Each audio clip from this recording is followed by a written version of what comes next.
Betty Boop can do, a saxophone can go, but a saxophone can't, like Betty Boop can do. This little miss would never miss a chance for vocal tuning, and anytime and anywhere you can hear this lady crooning. An auto horn can go, but an auto horn can't, like Betty Boop can do. Made of pen and ink, she can win you with a wink. Ain't she cute? Sweet Betty.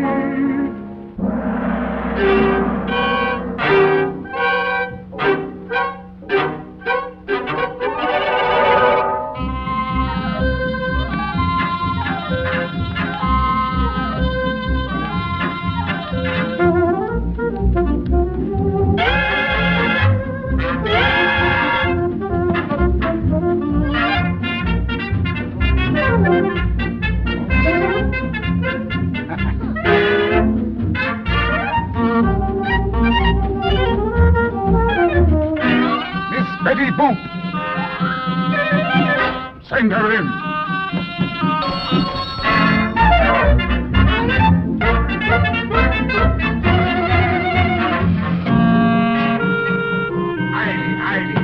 Aye. Lights out.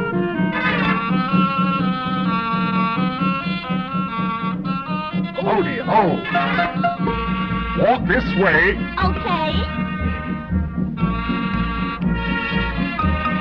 Seated. Thank you.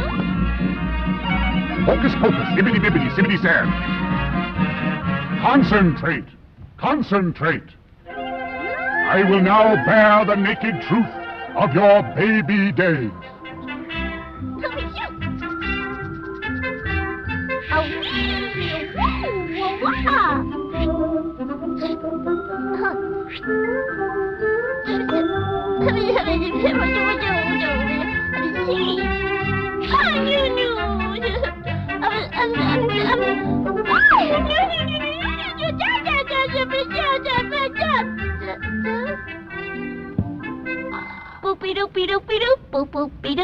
I now see you on a steamer bound for a foreign land.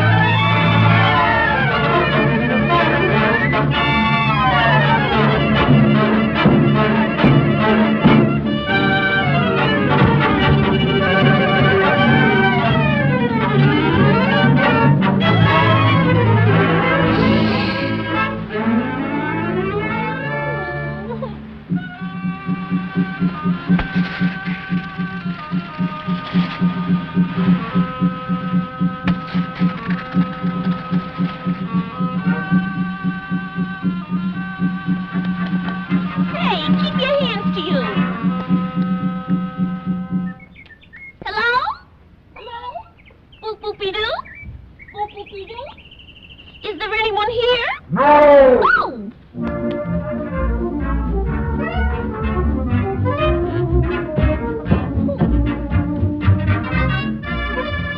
Excuse me.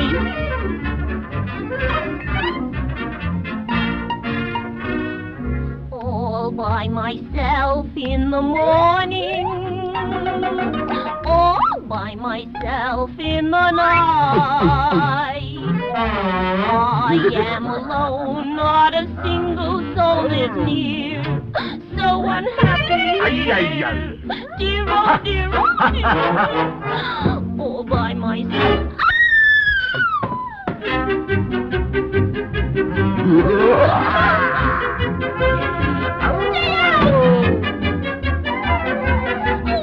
I'm trapped.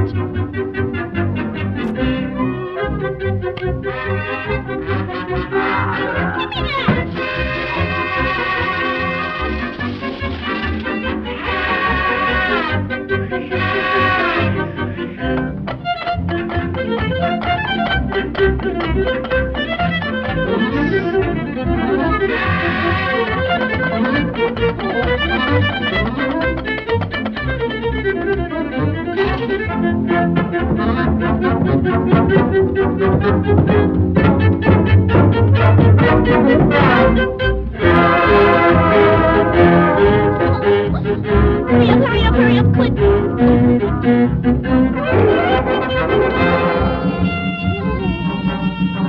My hero.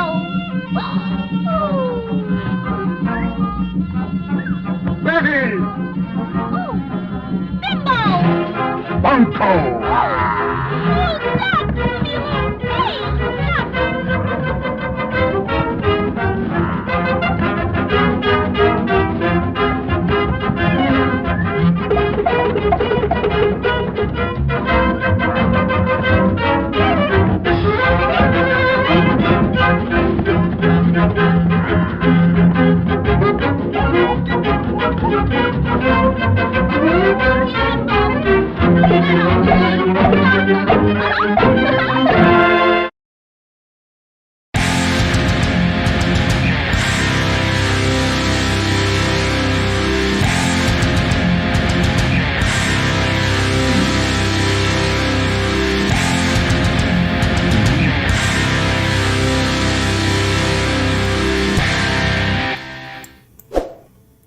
up, fam? What up, cyber fam? Cyberspace cadets, fanbots, and Famericans. Of course, you Odysseans are there on Odyssey. That's right. We are broadcasting again. XD is back, bigger and better than ever. And in the, well, let me unmute you. So, I don't want to boomer shit like I always do. Anyway, how's everybody doing? I'm all You right. asking me or the audience? Is something wrong with the audience? No, it said, are you asking me or the audience? Everybody. I don't know, man.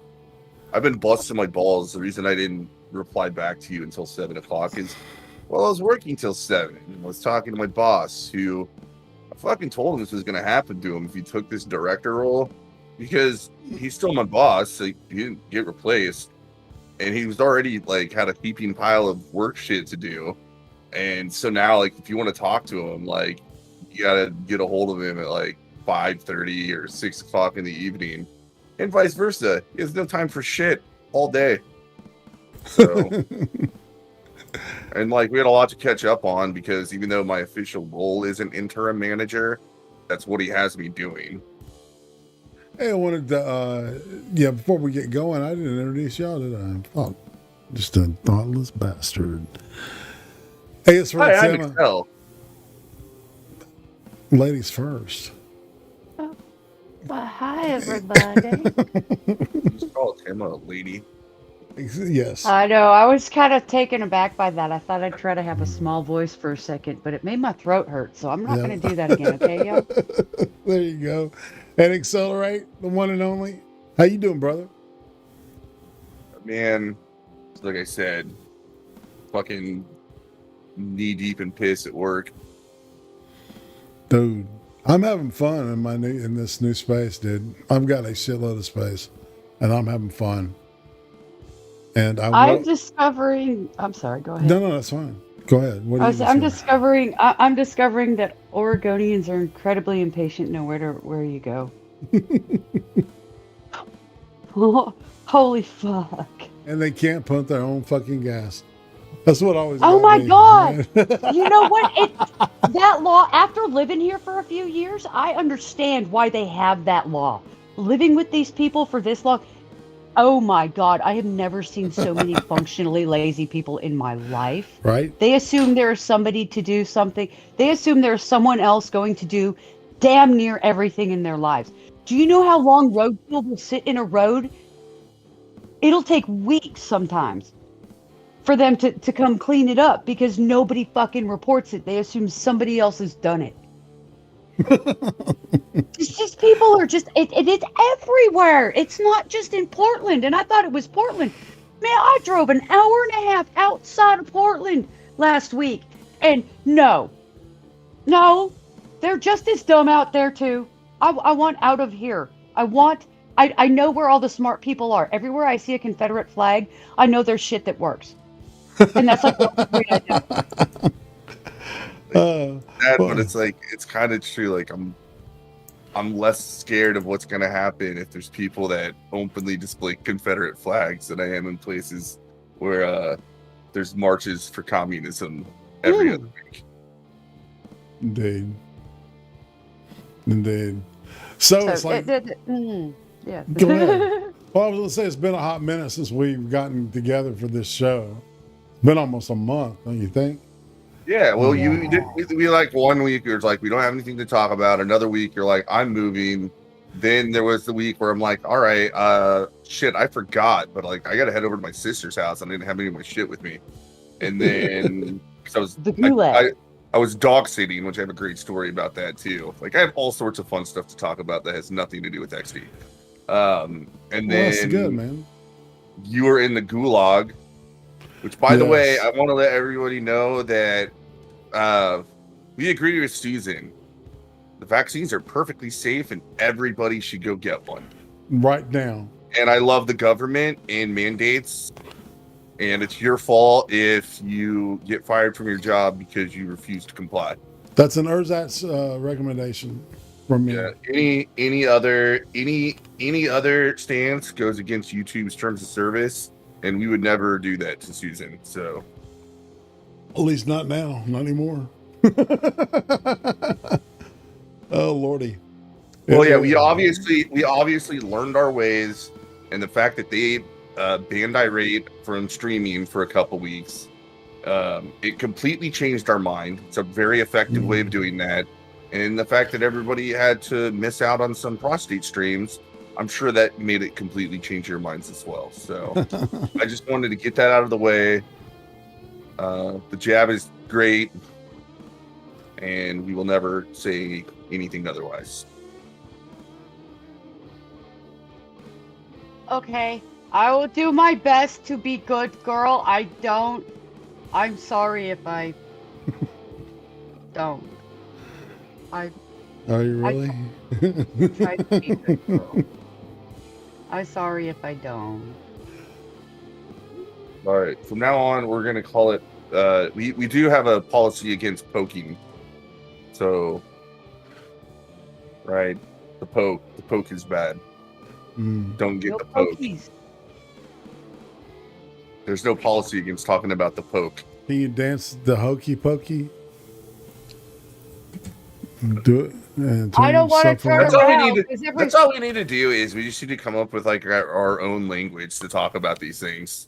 Indeed. Well, if we do the hokey pokey and we turn ourselves around, we're going to have our backs to them.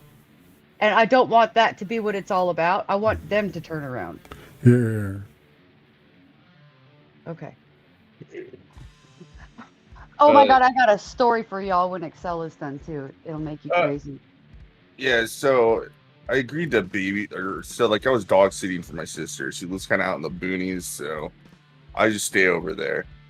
But the first night I'm dog sitting, like I go out to my car, I come back in, and like 20 minutes later, one of my sister's dogs like banging on the front door, and I'm like, how the fuck did you get in the front door? I was like, you must have just been sneaky and like just snuck out right behind me while I was going to my car, and then went the other way so I couldn't see you. And then the next day, the same fucking thing happens, and I call my sister, and I'm just like, she didn't answer, and I leave her a message saying like, I ran around the back door, but I can't figure out how the fuck this dog's getting out. And then the third day I was there, she did the same thing, except animal control was called. Fortunately, this dude was super cool, right? Like, he knocked on the door. She was already up front. She hates people. It looked like she was going to fucking tear him into 900 pieces, even though the dog's not that big and not that ferocious. And, he talked to me, and he's like, hey, while you're here, you're the alpha. Just make sure anytime the dogs go out that you're outside with him. So for the next 4 days I'm staying there, I actually had to go outside with the dogs every time to make sure that the little shit didn't jump the fence. And then my sister said, oh yeah, she can leap the fence. She does it sometimes. And just neglected to tell me before watching her. They also, these dogs, like I've watched these dogs before, but apparently they learned how to get super smart about getting into shit they're not supposed to. For instance, I left a bag of crackers on the coffee table. Like, they were closed and stuff. The next day, like, I get up and I can't find them anywhere, but they're not in the house. Like, I expected if the dogs got ready into them, the bag would be in shreds and I'd find the evidence. No, they learned to take it out through the doggy door under the deck, where, like, from the kitchen where you look out, you can't actually see it, and then they rip it apart there.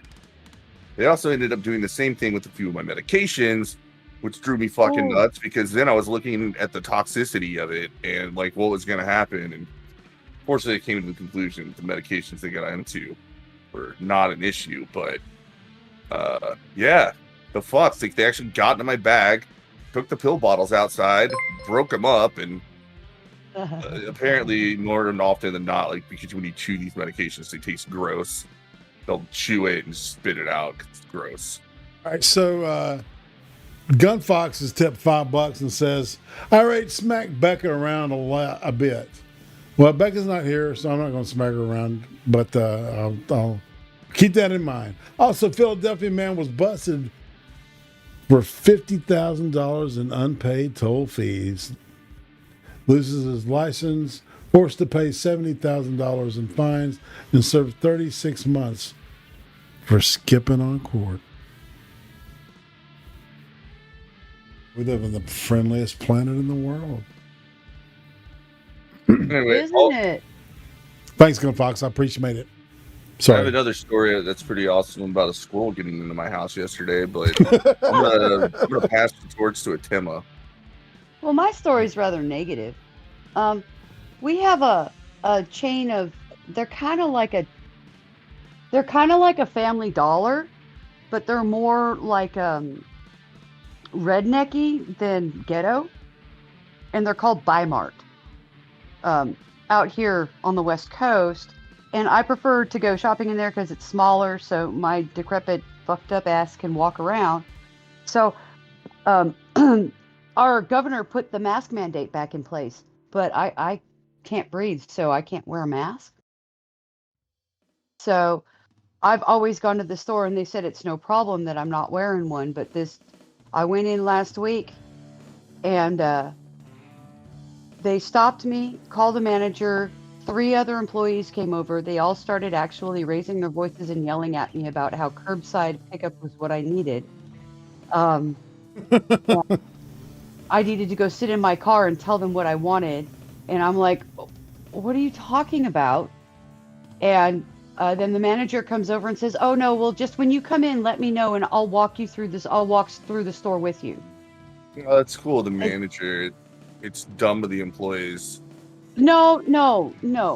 She said, just don't worry. I've got your back. Every time you come in, I'm here almost all the time, and I'll watch out for you, and we'll walk through and get everything you need. And it was a frog march to make me uncomfortable and make an example out of me for not wearing a mask. Got so bad with the verbiage and the language that the employees were using that customers that they walked through acted like I had some sort of disease, and they were like holding up their hands as they walked by. It was bad. So yeah, it's insane how programmed people have been. You could show them, like, I can give them the stacks of RCTs that show them what they're doing is performative. Excel, I can't walk at a normal pace. I haven't been able to breathe since May. I have gone to 7 doctors now, and they have all told me it's asthma and given me medication for asthma, and the breathing has not gotten any better. Yeah, and they've all told me, oh, it's asthma. That's really shitty, and it's extra shitty that they're doing this in the name of performance art.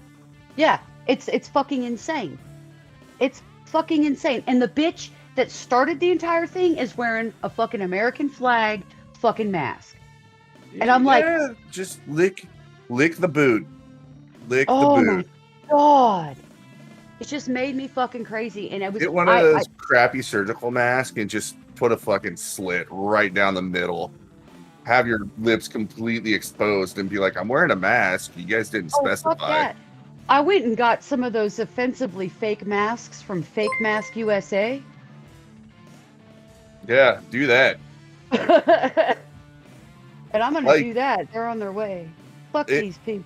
It's pretty hilarious because my county has a mask mandate in place, but my city doesn't. And I found out it kind of makes sense. So any city that's big enough to have its own health department makes its own rules, but everybody else is subject to the county rules and the county health department. So the county has it. And like I said, I was out watching my sister's dogs out in the boonies.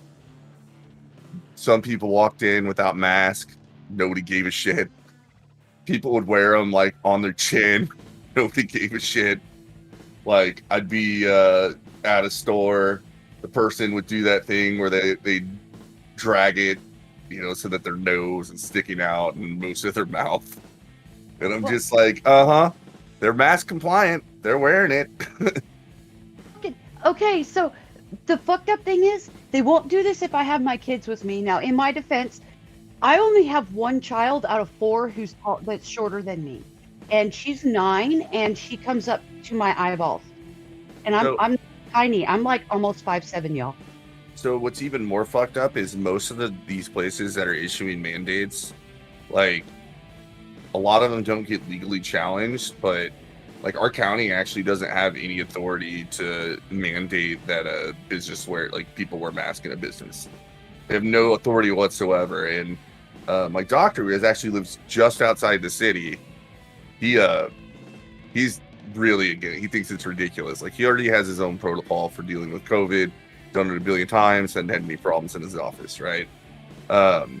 So not only does he not care if anybody wears one in his store, but you have to have a sign up, right? That's part of the mandate. So in a act of malicious compliance, there's no specification for how big the sign has to be. And I wouldn't have even noticed it if it wasn't for the fact it was taking a little bit for me to check in.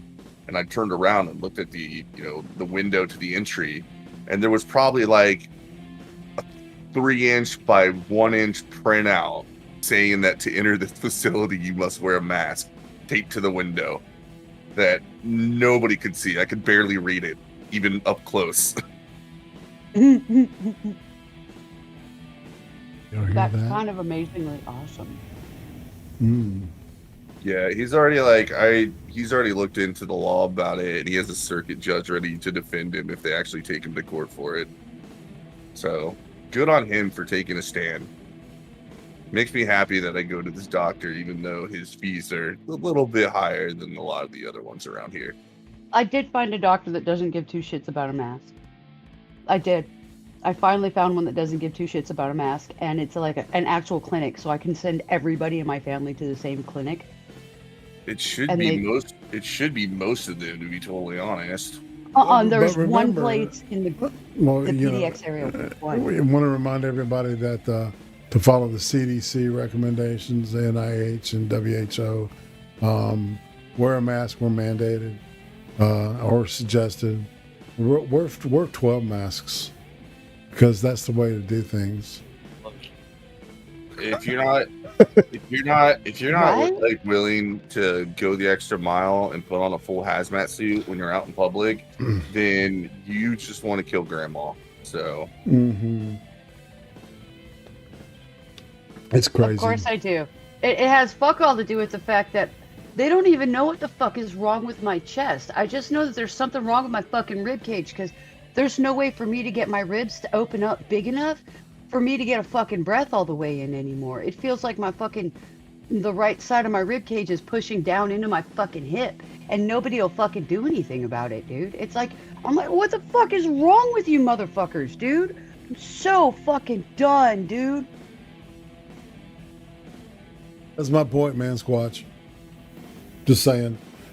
All right, so you ready to check shit out and look at this video that we've been talking about, looking at for like literally since I think maybe, what is it, May? Sure, is that what we're gonna do today? Yeah. All right, so let me, all right, make sure everybody, can y'all hook into the video? Yes, I am. Fantastic. Okay, and here we go. So, all right, so what we got? We got to change rooms.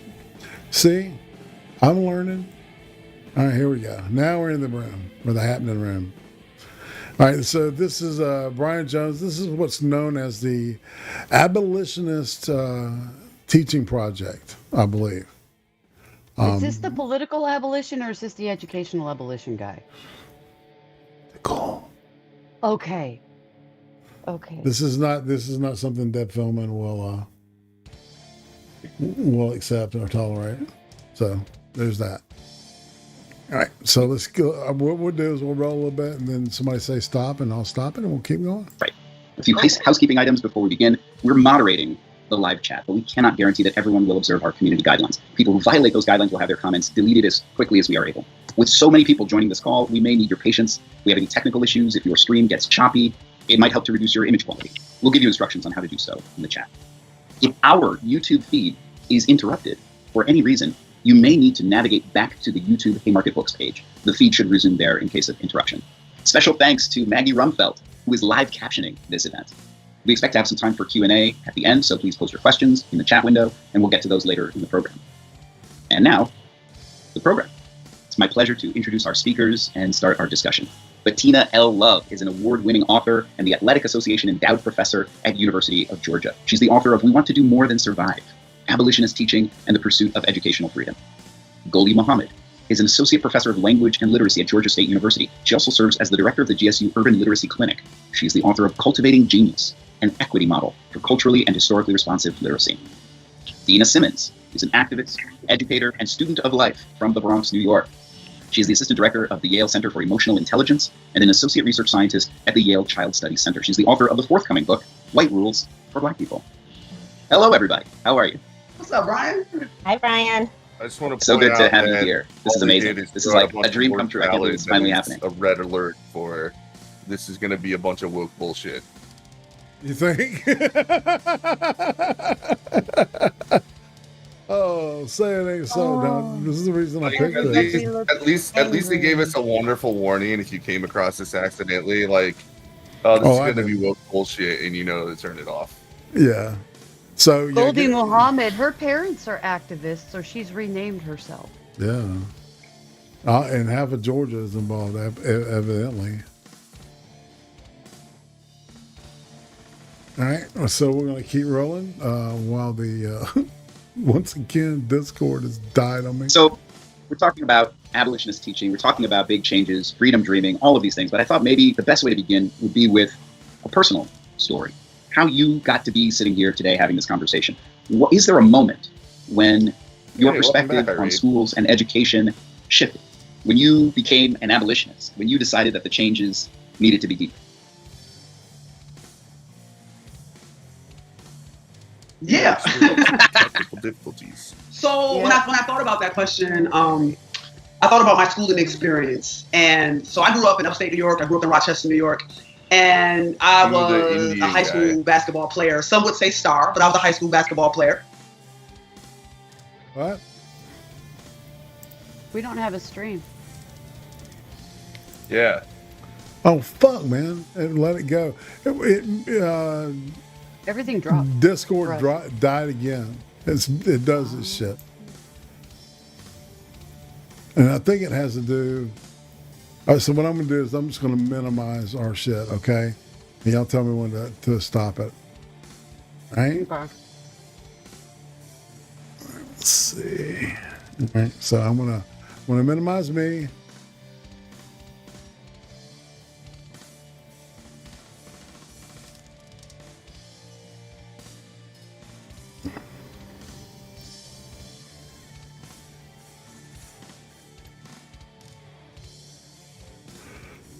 I read this thing that kind of looks like Chris Tucker. Nice mouth. And it is pause on point. Yeah, that one chick's voice was not my. She was muted. I grew up in a very tight-knit black community, right? You know, I grew up in that community. We didn't really know white folks. You might have seen white folks at school as your teachers, but your neighborhood, your community, the people that you interacted with were pretty much black folk who cared for me, who loved on me, who took care of me. I was in a community of folks who cared about me. And I went off to college, and my freshman year, I started to realize that I was the only women's basketball player in the class with all the male basketball players. And I was like, I wonder what's going on. I couldn't figure out what was going on. So I went to the other women on the basketball team, and I asked them, well, what classes are you in? Oh, biology, geometry. I mean, I was like, those classes sound interesting. Myself, I was taking indoor recreation for a semester, and I took outdoor recreation for a semester. I took first aid for a full semester. There's only so many ways you can do a tourniquet. There's only so many ways you can put a Band-Aid on. And so I realized that I was in like the jock track. And I don't believe this shit one bit.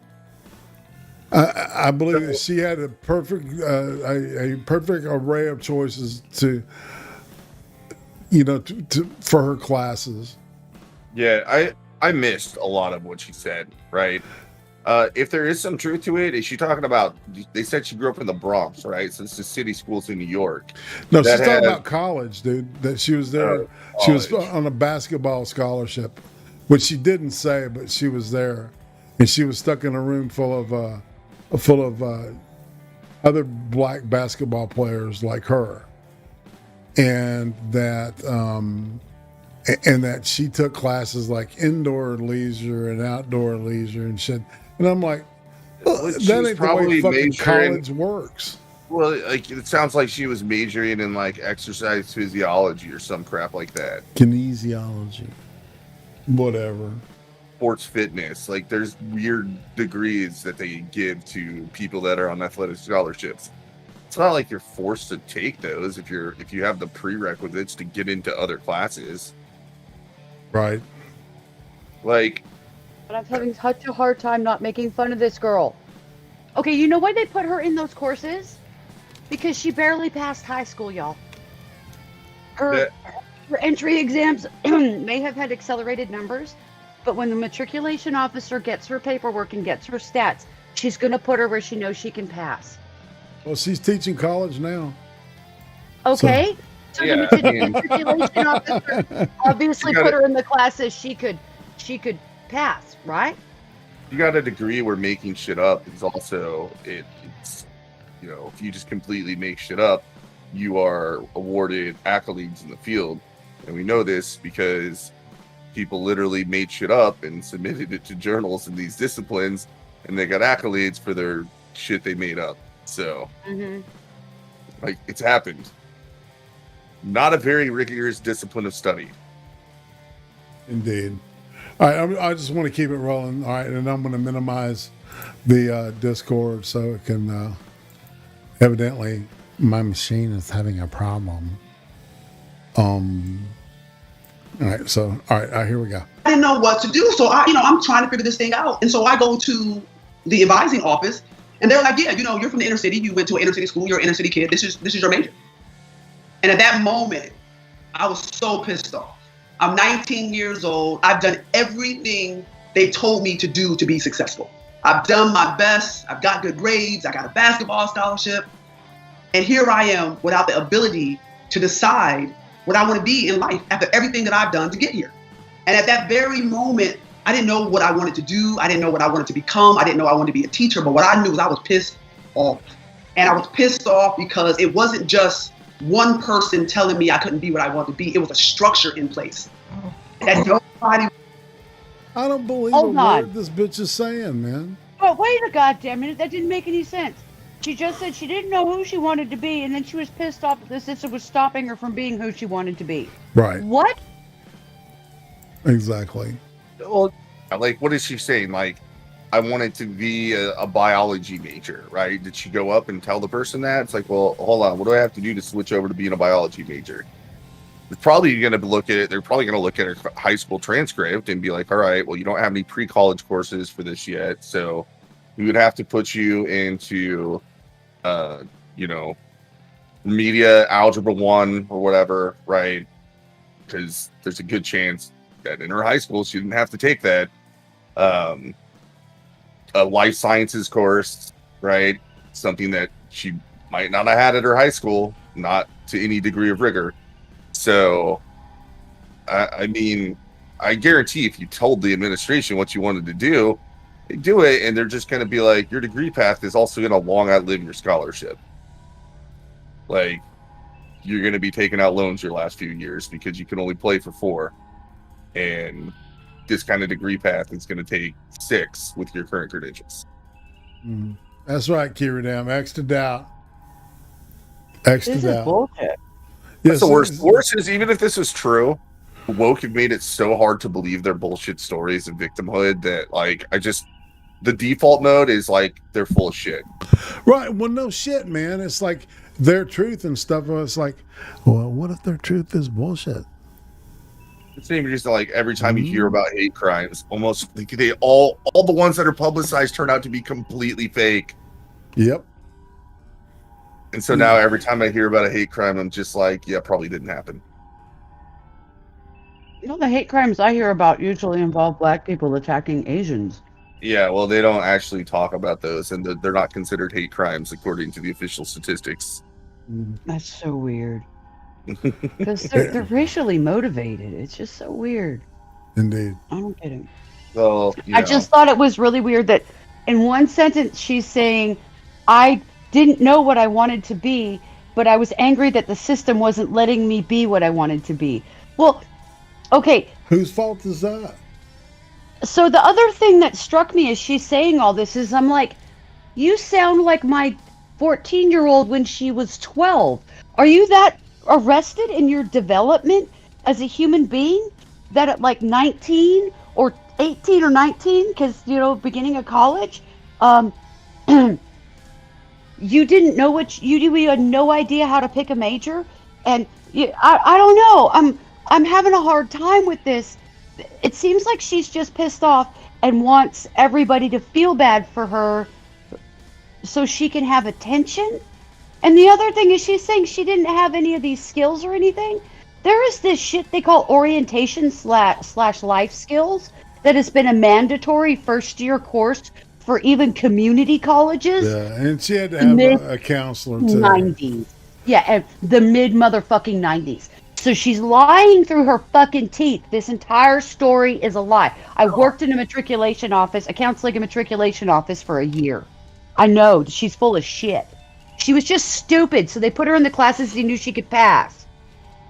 Or she chose those classes herself.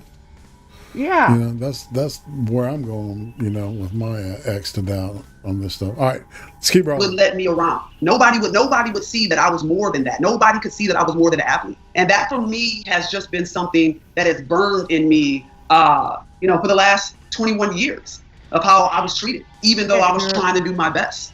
And luckily I transferred and went to the University of Pittsburgh, go Pittsburgh, and treated me like an athlete who was a student. And I was a student athlete.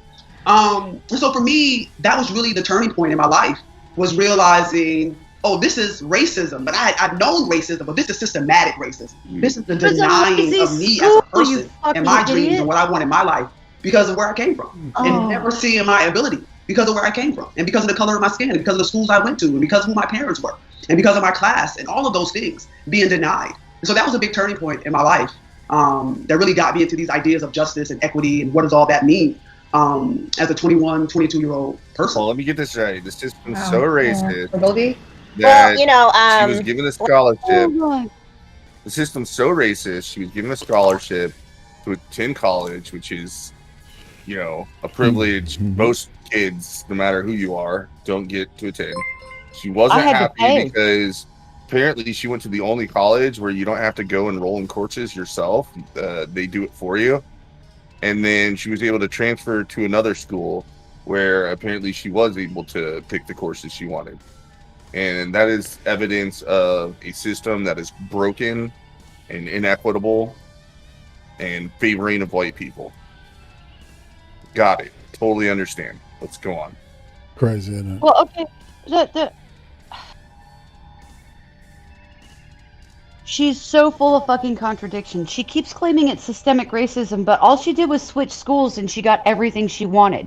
So all it was a shitty matriculation office or a shitty matriculation officer. Just one asshole that was useless at their fucking job. And she goes, oh, it's the whole system, y'all. We need to get rid of the whole system, even though it's only this one little piece that I don't like. Well, you know and I know she's fucking retarded. I'm sorry. I wonder if they did with her what they do with a lot of football players and stuff. They're these junior colleges that are specialized in prepping sports people for to matriculate successfully through a real atmosphere, right?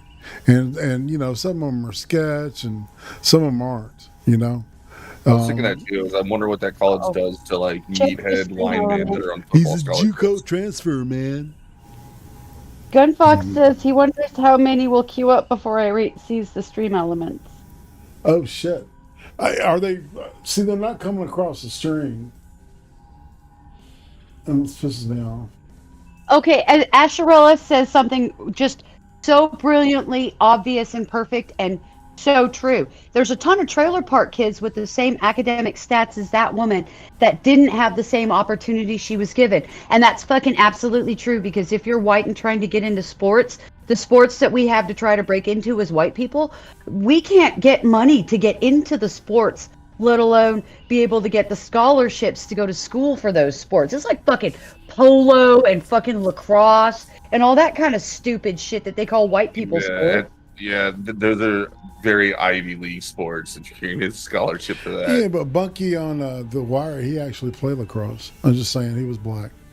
My favorite character on there. All right, so Gunfox tips $10. We're going to see it popped up on the screen. Yay, thank you. All right, some dogs are assholes, but all cats are assholes.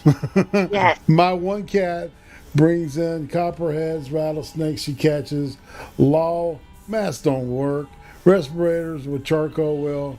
They are all sheep bleeding away. You're correct. And another one comes in from Gunfox again. Thank you, Gunny. You're very generous, and I appreciate that big time. Law, I bet she says for work, you want fries with that? And want to supersize it? I guess he's talking about that chick we were just looking at.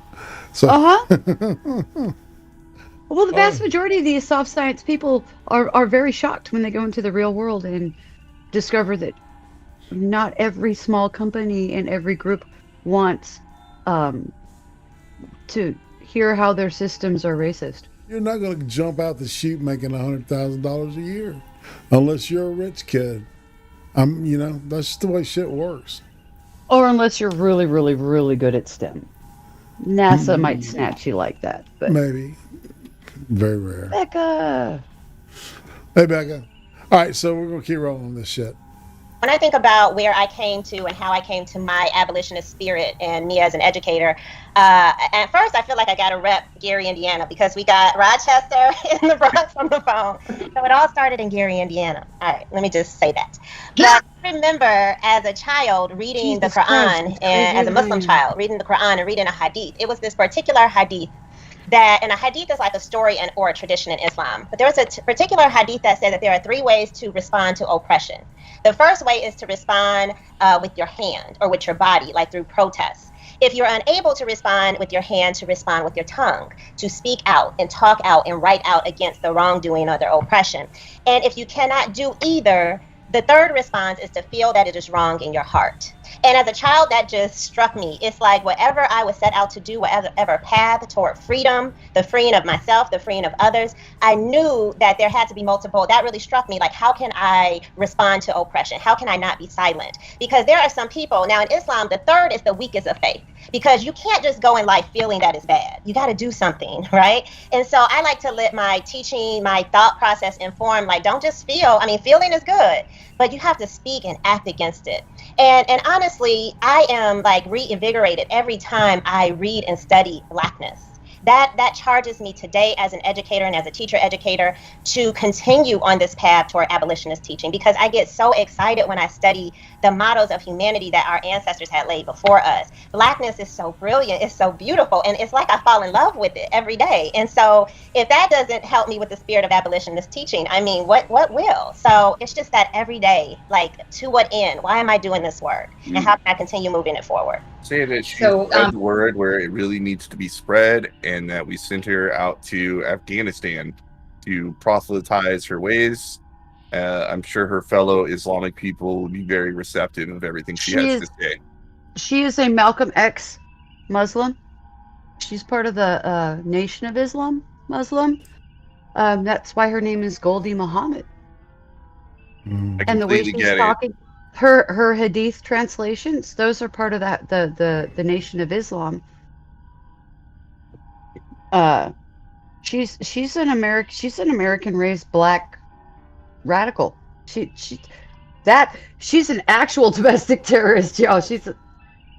Well, in the Yeah, she's following. This is where a lot of people talk about it, but like Farrakhan and stuff.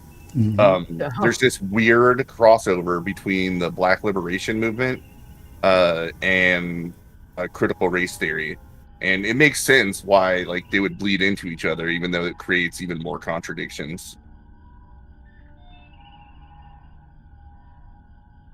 Okay, well, yeah. But Tina, usually people look at you and they think you're a basketball player. I'm also a basketball player, but people usually don't go there when they see me. They're like, oh, short. So whatever. So for me, I'll share 3 different moments, right? The first moment is when I was in first grade. So I went to school in the Bronx. I went to a Catholic school, and I'm a twin. So there's someone else walking in these streets looking as cute as I am. So I'm just teasing. Anyway, so Dana and I did kindergarten together, and then we went to first grade. They split us up. And back in the day, in my Catholic school, there was a fast class and there was a slow class. It was called that. Everyone knew that there was a fast class and there was a slow class. You know what class they put me in? The slow class. Because the teachers did not know how to tell the difference. So for efficiency, they separated us, not for equity. Because there's a tension between equity and efficiency. So I remember being in this class as a little first grader being like, yo, everybody's out of their seats. Like, there's some mess happening in the closet. Like, I'm a first grader thinking these things. And every day I protested with my mother. I said, I was the valedictorian. Y'all, I was in first grade. I was like, I am the valedictorian in kindergarten. I don't know why I'm in the slow class. But it was because they could not tell the difference. And so my life could have been different had I stayed there because you were trapped. I would have been trapped. I made my mom walk over to the school and get me put into the fast class, which is where I belonged. So that was my first moment. And I had a moment of success. And then I went on through school and everything was great. Like Bettina, like you, I grew up in a community mostly of Latinx and Black folks, Caribbean folks. And so I felt like I had the backing of loving myself, that Blackness that you talk about, Goldie, that Caribbeanness, that Latinxness, like it was all there around me in the Bronx all the time. I'm so grateful to be from the Bronx. But then I went to high school from the Bronx, thinking I was the bomb, because I was like Massimo. Everyone was like, yo, you top of the class, you top of the class. I was like, yeah, top of the class. And then I went to boarding school, and they're like, I have several seats. Like, so you're not that smart. No, that's like, it was one of I actually felt the difference of what I had for the first time and what the rest of the world had. So I felt like the underprivileged. I felt like the charity kid for the first time. I felt like I had everything before until I went there. And the messages that were constantly told to me through how people, my tone was policed, how my clothes were policed, how my speaking and the adverb versus, like, everything was policed. And so what I learned there was I wasn't enough. And I also come from a Caribbean background where it's like we see schools, we see education as our savior, right? And so here we are, I'm at this place that's supposed to be my savior, and I'm getting hurt by these places. And so I was like thinking about sort of the disconnect, right? The inequity. Closet. More bullshit. Okay. I don't even know what she just said. She's like, I went to public school and dealt with public school shit. No, she didn't. She started out in Catholic school. Yeah, at first she was in a private school, but then it sounded like she went into a New York public school. I could be wrong. Catholic. I can't understand what she's trying to say, to be honest.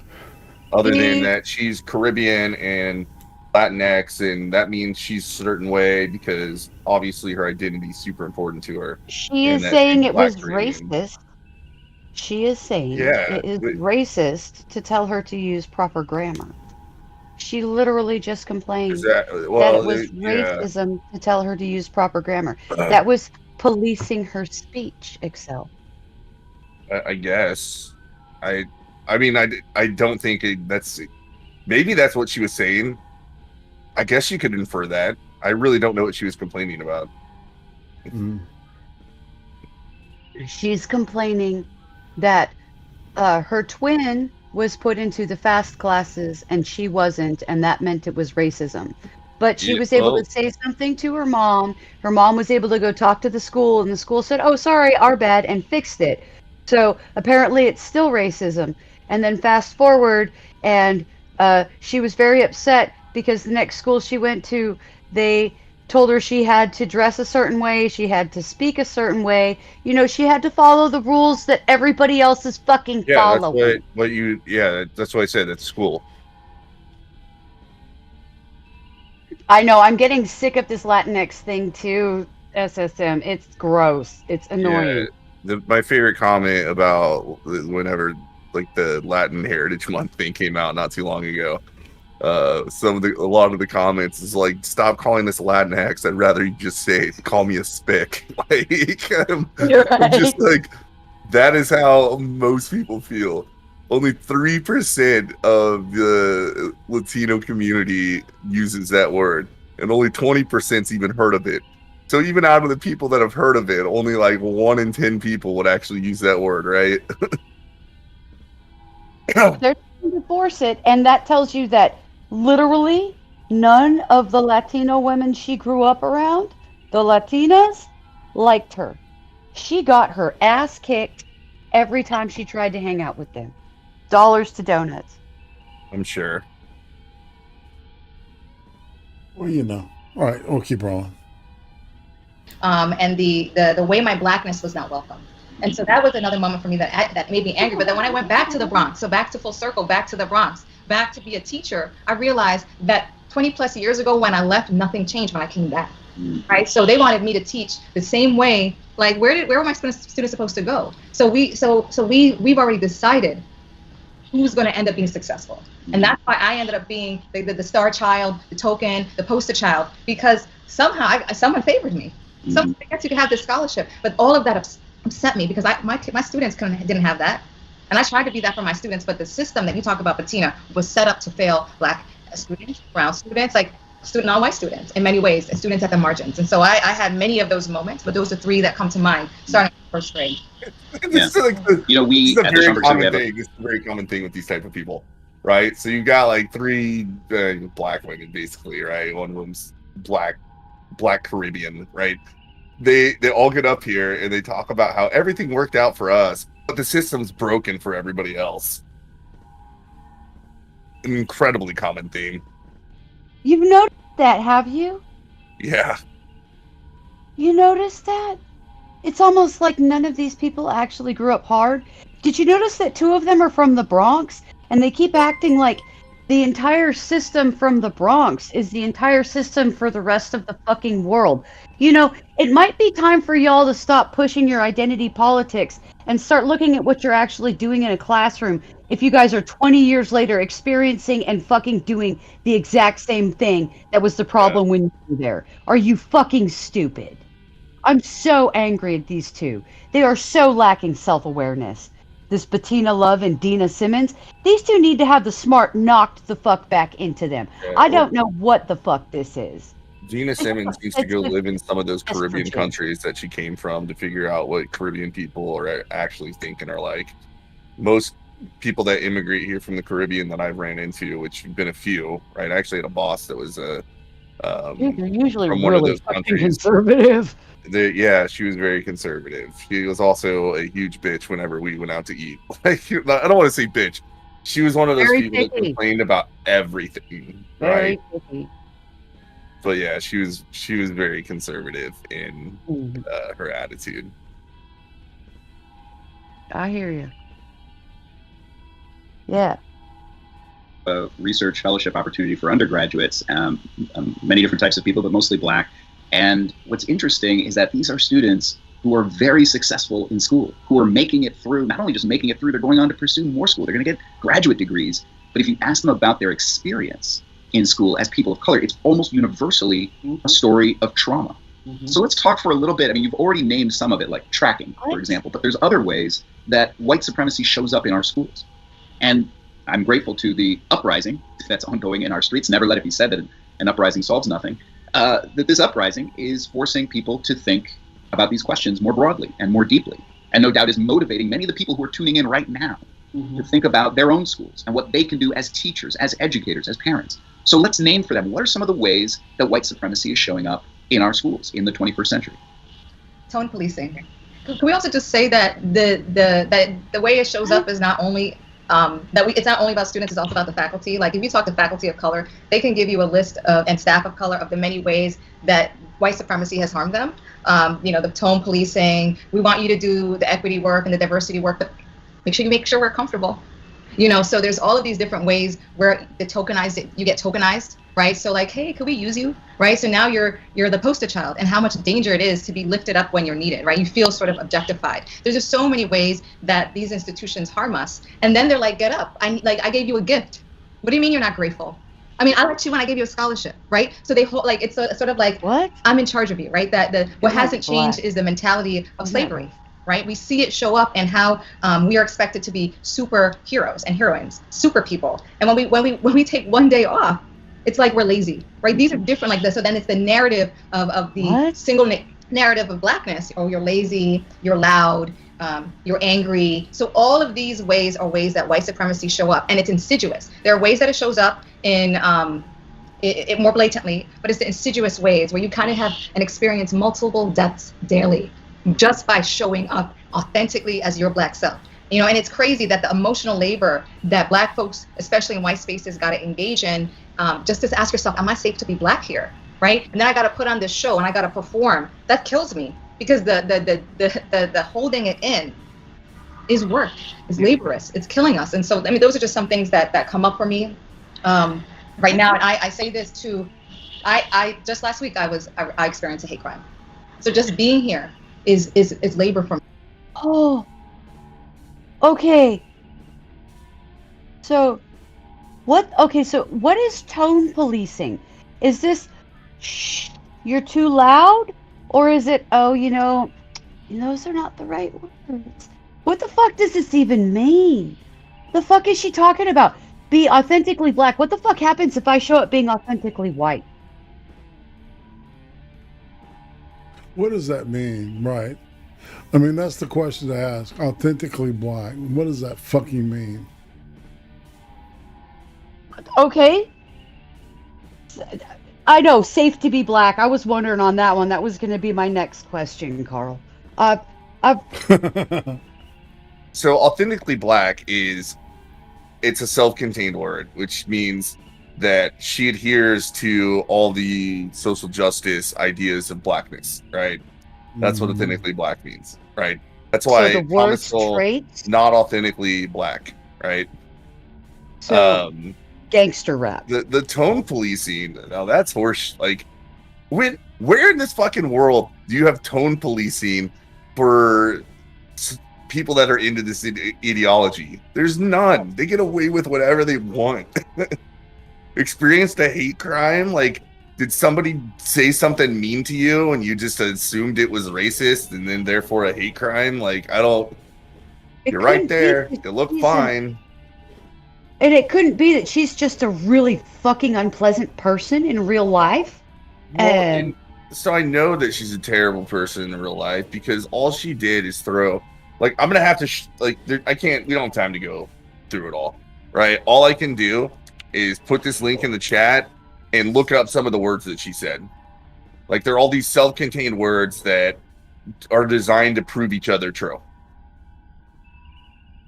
Right? It's a big circular logic thing. Her argument is true because this word which says that her argument's true, and this word that also says that her argument is true.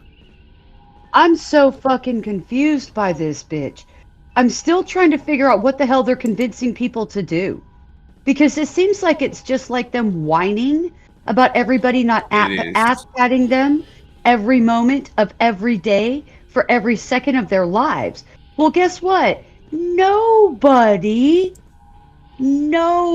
gets that. Ever. Anywhere. So this is insane. All this word salad this is how you get people into the cult, right? Because you use all these words, a lot of them have multiple meanings. Like, she went to the extreme and said she was the victim of a hate crime. And it's for white liberals that are just there for always jumping at any chance for sympathy and to be like, oh, well, I'm not racist. To say, like, well, I completely buy into it and I don't want to be like that. And then the cycle of woke indoctrination continues. Right. Like, everything you said is like, if you just said bullshit, it was like, oh, well, you're supporting white supremacy. Okay, fine, I'll support white supremacy. You're half right. So that's the thing. Very few people are at the level where it's just like, your definition of white supremacy is so bullshit, then sure, throw me under it, along with, I don't know, probably most people of any skin color. And then they have to admit, you're right, white supremacy is not an inherently white thing. Like, they'd have to admit it.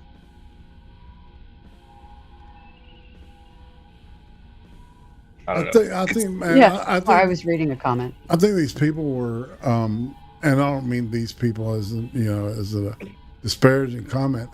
I literally believe that these people have been programmed to be overly sensitive about shit and to look for racism everywhere. Yeah, look for it. Right? It's confirmation bias, right? I mean, I can see that. I can see. All right, so say this. All right, I go to work one day, and I'm walking through the parking lot or some shit, and one of my black coworkers bumps into me, right? And he's mumbling and then says, watch where you're going. All right. Now he could have just got some bad news on the phone. Right. I don't know. But it was like it would subject to this all the time, then you would be thinking in reverse, right? If every day you're being told that your black coworkers walk around as if they have no responsibility and they look down on you, then immediately you're going to be like, well, that was racism. Exactly. Thank you for wrapping that up for me. I knew where you're. I'm sorry. I didn't meander. Well, no, dude. That was excellent. Thank you. That's the way this show's supposed to roll. I'm the smoothie brain. So Stan makes a really good point. Most of these people have probably led a sheltered upper middle class life. Now, the interesting thing is these two talk about being from the Bronx. Isn't the Bronx like majority black? Hasn't it been like majority black since the 70s? Mixed now. Like, you get a lot of hipsters there now, too. Oh, okay. I mean, it's expensive to live in the Bronx these days. I'm not going to lie. Okay. So I grew up in Central California. In Santa Barbara County, I was a minority my whole life. It's a Hispanic dominated area. It has been the entire time. It was colonized, and Hispanics were already living there when the missionaries showed up. They were just called Chumash at the time. They're genetically the same people, though. Hey, Stan. By the way, I saw another $10 pop up. Oh shit! Sorry. Go ahead. I was just gonna say it's. Whatever these people are talking about, this is fucking crazy. You know what ended up happening? I just ended up learning how to cook multicultural food, and I can understand almost all the Spanish mumbled under people's breath around me. That's like, I don't get it, dude. It's just people and whatever. What is this fucking things weren't fucking ass patty enough for me? Jesus Christ! At least you didn't have crazy ass senile abuelas pissed off that you didn't know Spanish. Fuck, I dodged a lot of chanclas that weren't from my abuela, dude. Man, not cool. But anyway, I don't understand this because these people had it easier than I did, and I never even really thought about being in the minority. It didn't even occur to me. I mean, at least one of them spent time in private school, which is more than most kids in America could say. I do want to thank Gunfox for the other $10, man. You just load me up, man. I appreciate it big time. Oh God, I'm laughing so hard. I'm crying here. These bitches cannot last working in a real job, 12-hour work days and 5 days a week, doing physical work. They can all take a nice large cup of STFU and deal with life. Fair enough. Did you hear that? Yes. Sorry, I was giggling because Carl put it. Sorry. I didn't mean. What did he say? What does that say? I don't know what it means. BJ,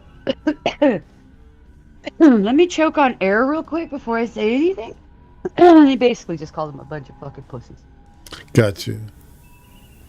All right, so we'll keep rolling. Me, right? It's labor for me. I've been crying. I've been scared. I've been re-triggered from growing up in the Bronx and being scared because I'm speaking my truth about racism, about my experience and my truths. It happens in those blatant ways and those insidious ways of policing, tone policing, correcting, over managing, over surveilling. It happens to adults and it happens to children. So, but that's what I'll say for now. Yeah. Yeah, and it's like, where does it not show up? That's the question. It shows up in our curriculum implicitly and explicitly. Our curriculum is dated, it's white, it's offensive. Our children cannot breathe in our curriculum. They can't live and learn freely. The curriculum isn't responsive to their histories. What the fuck? Yeah, this is fucking really racist of her.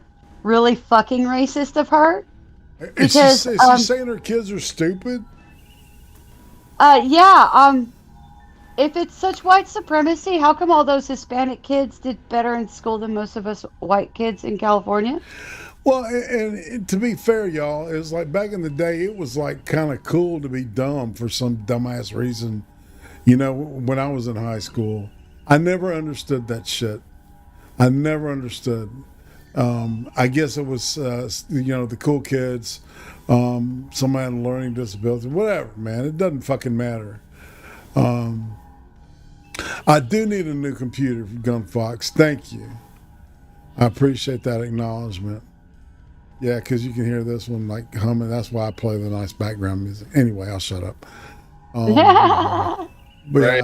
yeah. So here's like the question, right? What do you want to teach, right? Science. Oh, well, we need to teach black science. There's no such thing. It's fucking science, right? Math. What do you want to change? Well, we need to make this more conducive to black people. It's like there's no difference. It's math, right? There's no black math we can go teach. Same thing with history, right? If taught correctly, like, what they're really assaulting is the liberal framework on which most of our education is supposed to be based on, right? Where we, teachers are supposed to stay as objective as possible, but they don't believe in objectivity, right? And we talk about things in history from an objective standpoint, like, here's the historical facts, here are the different interpretations, and you move forward. But that's smothering, because it doesn't allow for interpretations that don't adhere to the historical facts. Like, they want to be able to teach shit away like the 1619 Project, where they just throw in a whole bunch of shit that's not supported by any historical facts and call it history. Literally make it up as they go. Oh, it looks like Gunfox threw another 5 in earlier, and I missed it. It said, all these useful idiots can't find their way out of a wet paper bag without a map. Total IQ combined will be 2. They need to speak correctly for me to even think about taking them seriously. Again, I highly doubt you are a teacher at all. Fair enough, man. I'm No, with you. this is awful. It is. That should be making a noise right there. Well, anyway. All right, let's keep rolling. Yeah, rolling. And their identities and their desired future selves. It shows up in our hiring practices, in our interview questions, the questions that we ask.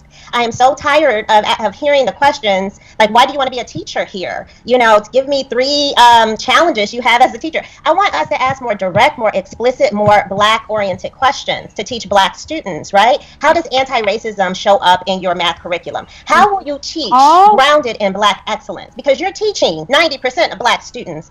It shows up in our lack of recruitment and hiring of teachers of color. And this is problematic for our teacher ed programs, right? Our admissions process oftentimes exclude or don't invite people to even be teachers who look like us, or we use things like GRE and other test scores to exclude them from being teachers, or we teach folks like Vygotsky and Dewey like they are just the models of educational success. Yeah. And we even teach them about Black theorists and Black educational folks who can lead the way, who can lead their thinking toward this profession. That kills their spirit. So it's in our standardized tests, it's in our teacher evaluation, it's in our curriculum, it's in our state standards. And I just gotta say, she just admitted that one of the reasons there's not enough Black teachers is because not enough of them are passing a competency test to be a teacher. I heard that. You can go on. I heard that. All right, Josh Demers says, all right, I've got a message about my past abuse as a non-adult. And, whoa, sorry, I just hit the thing with my finger. Let's see. With non-adult, been censored 3 times in a row, even though I try to afterwards but not meaning. Fuck this shit, I'm out. Hey man, that's the yeet bot that YouTube is using now. It's even so. I was watching just a parenthetical thing here. I was watching a thing, and I like to sometimes late at night I'll put on the the closed caption, and every time the word COVID/19 came out of somebody's mouth, a different word popped out there, like coffee or cover. Oh. Yeah, things that start with CO. So even in the fucking deaf people can't even get what people are actually saying out now. Wow. Yeah, discrimination at its best. Wow. Nothing to see here, though. Sorry, Season's Josh is a trying friend to- of this channel, man, and I've always liked Josh. He's a good man. So if you can hear this dude, hang in there. It's not us. All right. Oh, there you are. Okay, good. Yeah, it's bad when you can't talk honestly about the past abuse during early development without censorship. But I see stuff. I see stuff that would be abusive, letting a child watch it openly posted. I know. It makes me crazy. Yeah, me too. It makes me crazy. My daughter has said some of the most inappropriate jokes, and it's been a 4-minute short video that you glance over your kid's shoulder and you pay attention to what they're watching, but you aren't watching every single second, because that would be no time of your own, and she's not that young. So I let her watch stuff, and she pops off with jokes about cocaine and stabbing people, and I'm like, where the fuck are you getting this? And it's like, oh, this guy is on the YouTube Shorts for kids. And it's like, are you fucking serious? Shit. Holy smokes. Hey, man. Fuck, man. Yeah. I'm like, dude, I think it might be actually safer for me to build you an adult's fucking YouTube short list. You know? Right? Oh, no. No. YouTube is fucked up right now. I don't know what they're doing, but it's crazy pants. All right, let's keep rolling with Goldie Muhammad. It's sort of conditioning the minds of educators that we have to teach skills only. I study the history of education and the history of reading. And the ways in which we educate kids today is almost too similar to how we have educated folks in Europe in the 14th, 15th, 16th century. It's time that we change, because this is not moving us forward. It's continuing to perpetuate the same foolishness, the same failure. It's in the zero tolerance policies and how we suspend, and we don't make it impossible for students to fail, because the system is designed for them to fail. So it's everywhere. Impossible to fail? I mean, that's Goldie Muhammad. I mean, I don't know what you heard in the street. I mean, if I can add something, I think there's two things that you hit on, Goldie. That idea, like, they're spirit murdering our babies. Yeah.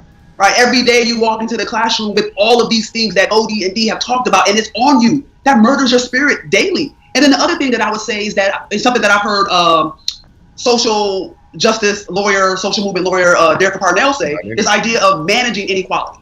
That's what we do in education. We want to manage the inequality. So we have positions, we have directors, we have all these things that manage the inequality. We all know we have the inequality, but we're not in the business of eradicating. We're not in the business of removing the inequality. We're in the business of just managing the inequality. So in a state like Georgia, they have an award that you get called Beating the Odds. They actually give you an award if you are a school that can beat the odds. That's white supremacy. So you're going to sit here and tell me, here are all the things that I know that get into your way. And some of the odds that they say is class, low income, areas where there's a lot of folks who come in and out, race. So you have all these things that are barriers. And instead of removing the barriers. Well, okay, so they used to call that high risk, right? High-risk students living in high-risk areas. There's plenty of white people, man. She's really painting a No, hold on. I think a she's deceptive picture. I think she and Larry Elder, I think they should hang out, right? Because yeah, let's get rid of the barriers. Let's stop with the single fatherness in a lot of these areas. Or no, the fatherless home. Sorry, single motherhood. Let's get rid of that. Okay. So I don't think any of these people have ever been poor. They don't understand that beating the odds means that y'all pulled it out of your asses and did something you couldn't do with the resources you were handed. That has fuck all to do with fucking white supremacy. That has to do with parenting. So if you're pissed off that they have that kind of program, perhaps you should stop sitting here acting like you're some sort of kick-ass, I don't know, dreadlocked basketball superstar, and you should go out there and start teaching families how to be fucking families again, you ignorant twat. Yeah, I she literally just said that people overcoming adversity isn't something that should be celebrated. White supremacy. And instead, what needs to happen is that if a person has to face adversity, well, that's society's fault, and we need to figure out a way to remove that adversity, which is, first off, a pipe dream, and second of all, goes against everything we know about human nature. Right on. None of this is grounded in reality. It is all grounded within this ideological framework that doesn't care about reality. They literally don't care. It's in the writing. They're saying reality and saying it's not reality. It's the postmodern principle or knowledge principle. We've talked about this before. Like, you know, objective reality is it's something that humans are unable to grasp, nor is it desirable for them to try to. It's a cultural revolution, right? Okay, usually a revolution has a purpose behind it, and this looks like it's just people having temper tantrums. No, it's underpaint stones, right? So it's all about power. Yeah, it's step one, turn everybody into a critical theorist. Step 2, step 3, utopia. But we don't know what it's step funny, 2 is. but that's really what it is. Like, it's all these people have done this entire time, and we're just going to hear more of it. Is they throw out all these platitudes like white supremacy, you know, 14th, 15th century ways of doing things, right? Not allowing people to be one's true black self. Like, these are just platitudes that they're like, they don't really mean anything. Like, it sounds like they're important, but they're not. And as far as solutions go, like, they don't have them. It's not their job to propose solutions, right? That would be traditional theory's job, right? Identify a problem, get to its origins, and then find a solution, right? They don't do that. They skip that completely. They identify a problem. They decide that it's due to systemic racism. And then their solution is to whine about systemic racism. It's to yell at everybody else about it. Systemic racism. Fuck.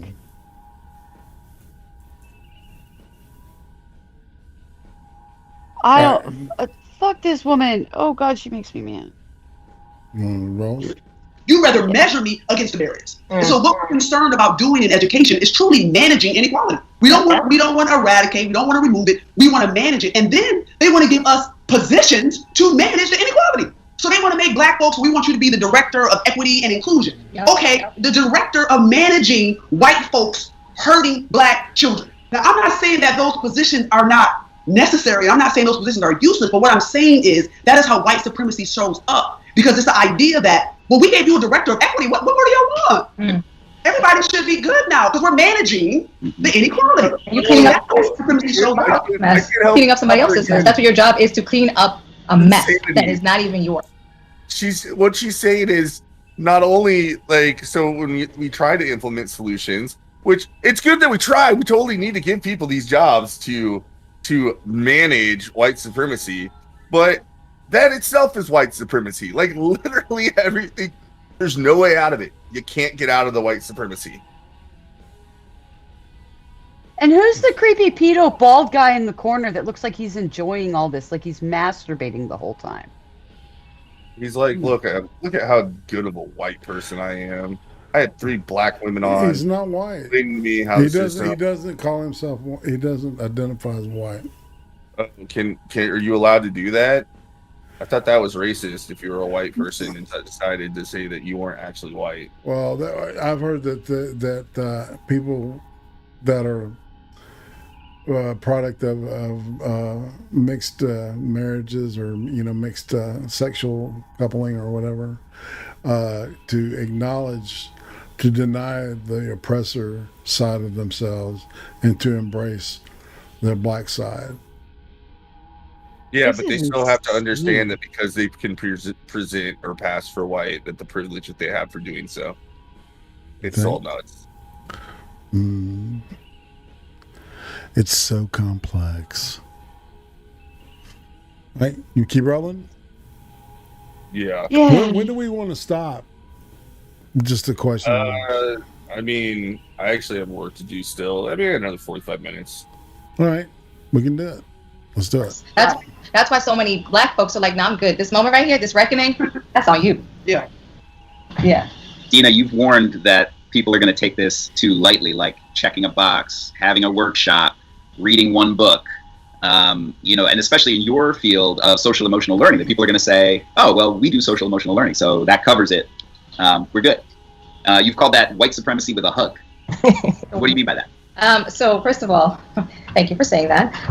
First of all, like, our schools are steeped in white supremacy. I think we made that really clear. So to me, I always tell people, it doesn't matter what your curriculum is. If you put it in a system without any lens that is abolitionist, that is anti-racist, it can be used as a weapon. Mm-hmm. So I think oftentimes social emotional learning and equity get conflated. They're like, but students are talking about their feelings. Like, and I think it's important. I'm a proponent of social emotional learning if it doesn't create harm.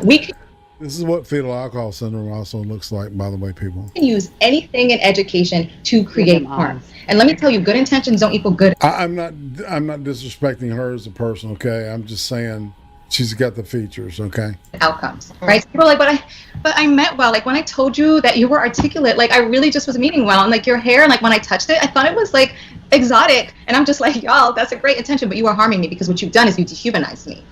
And so I think a lot of what we do, regardless of it's a SEL or mindfulness or any of these things, if the educator has not done the work, if the school is steeped in white supremacy, then guess what that curriculum is? A white supremacist curriculum. And so I said, if we don't apply an equity lens, a racial equity lens, an abolitionist lens, an anti-racist lens to racial justice lens, you name it, very easily SEL becomes white supremacy with a hug. Because what happens is SEL is being used as another way to distinguish black children, black and brown children, everyone else, and white children. So now it's like, those students really don't know how to control themselves. We should do the SEL program with them, and then maybe they'll learn how to manage their behaviors. And they can have that self-control and stuff like that. But you can't talk about self and social awareness without a white supremacist. Articulate that. Literally made that argument. She needs to shut the fuck up, because I have dreadlocks and people from all different races touch my hair. Get the fuck over your fucking self. I used to have Liberty spikes and mohawks. Kids would sometimes be like, can I touch it? Shut the fuck up. Okay? Stop your bitching. You just look different. Shut the fuck up. Sorry. Triggered. What a weak person. Wanting to cut their hair and thought it was cool and different. If that's what harms you, then you're just a weak person. Crime. I literally have no comment at this point on this shit. So, I mean, this has really just left me dumbfounded and speechless. Right, let's keep rolling with this crazy shit. Jesus. We're talking about white. I mean, I had to be honest with y'all. It's like, I grabbed this thing a couple months back, and we had other shit to do, right? And I mean, I hadn't even watched any of this, man, and I'm glad we're doing it tonight. This is a good way to get back into what we're all about. What this show's all about. Well, and like all the buzzwords that they're throwing out and stuff, and the fact they're calling themselves the abolitionist teaching movement, I know exactly what they're talking about, right? Right. It's this post-colonial thing. What they want to do is actually abolish liberalism. in education. They want everything to be done through the lens. I mean, they just admitted it. They want everything to be done through the lens of critical theory. They didn't say the words critical theory. They just said a whole bunch of words that are proxies for it. Right. Exactly. Like anti-racism. I did want to acknowledge Rotten Corpse. I'm going to use the old saying, does your ass get jealous of the shit that comes out of your mouth? All right, prostate. I don't know if you're saying that to me, but that's one of Uzi's favorite sayings. So, I think you're talking about this lady. I'm going to pretend. If not, hey, Rotten Corpse, I got you, buddy. Well, I thought I saw money flash up on the screen again. Did you? I don't know, man. I don't have a big enough screen to multi-screen this shit. I got 2 screens. I'm working off of Seymour Duncan's original workbench. It's not particularly large. I didn't see anything. Maybe I got a new follower or some shit, but it didn't register. I don't know. Uh-oh. Yeah. Streamelements usually makes a sound, when it doesn't. Anyway, well, let's keep rolling. Sorry, y'all. Supremacy, right? And when we talk about See, I do have ADD, and this is what ADD looks like.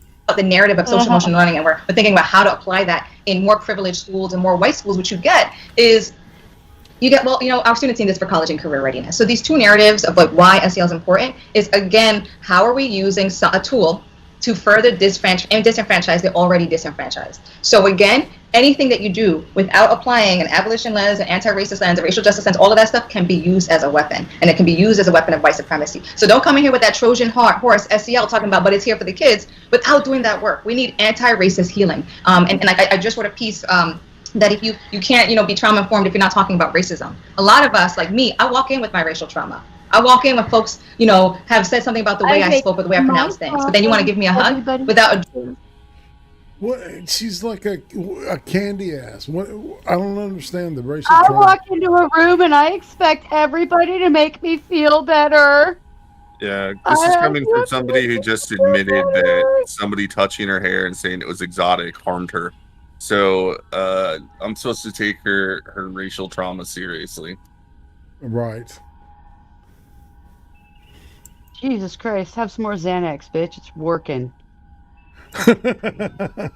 You want to give me some trauma-informed instruction without addressing the trauma of racism, the trauma of white supremacy. So we're just, like what you said, Bettina, we're just putting Band-Aids on. We need to understand that whatever you apply to a school system right now, the way it is, which is steeped in whiteness, is steeped in white supremacy, can very easily be used as a weapon. And so that's why, without that lens, SEL is white supremacy with a hug. You can put a smile in there too if you want, but basically.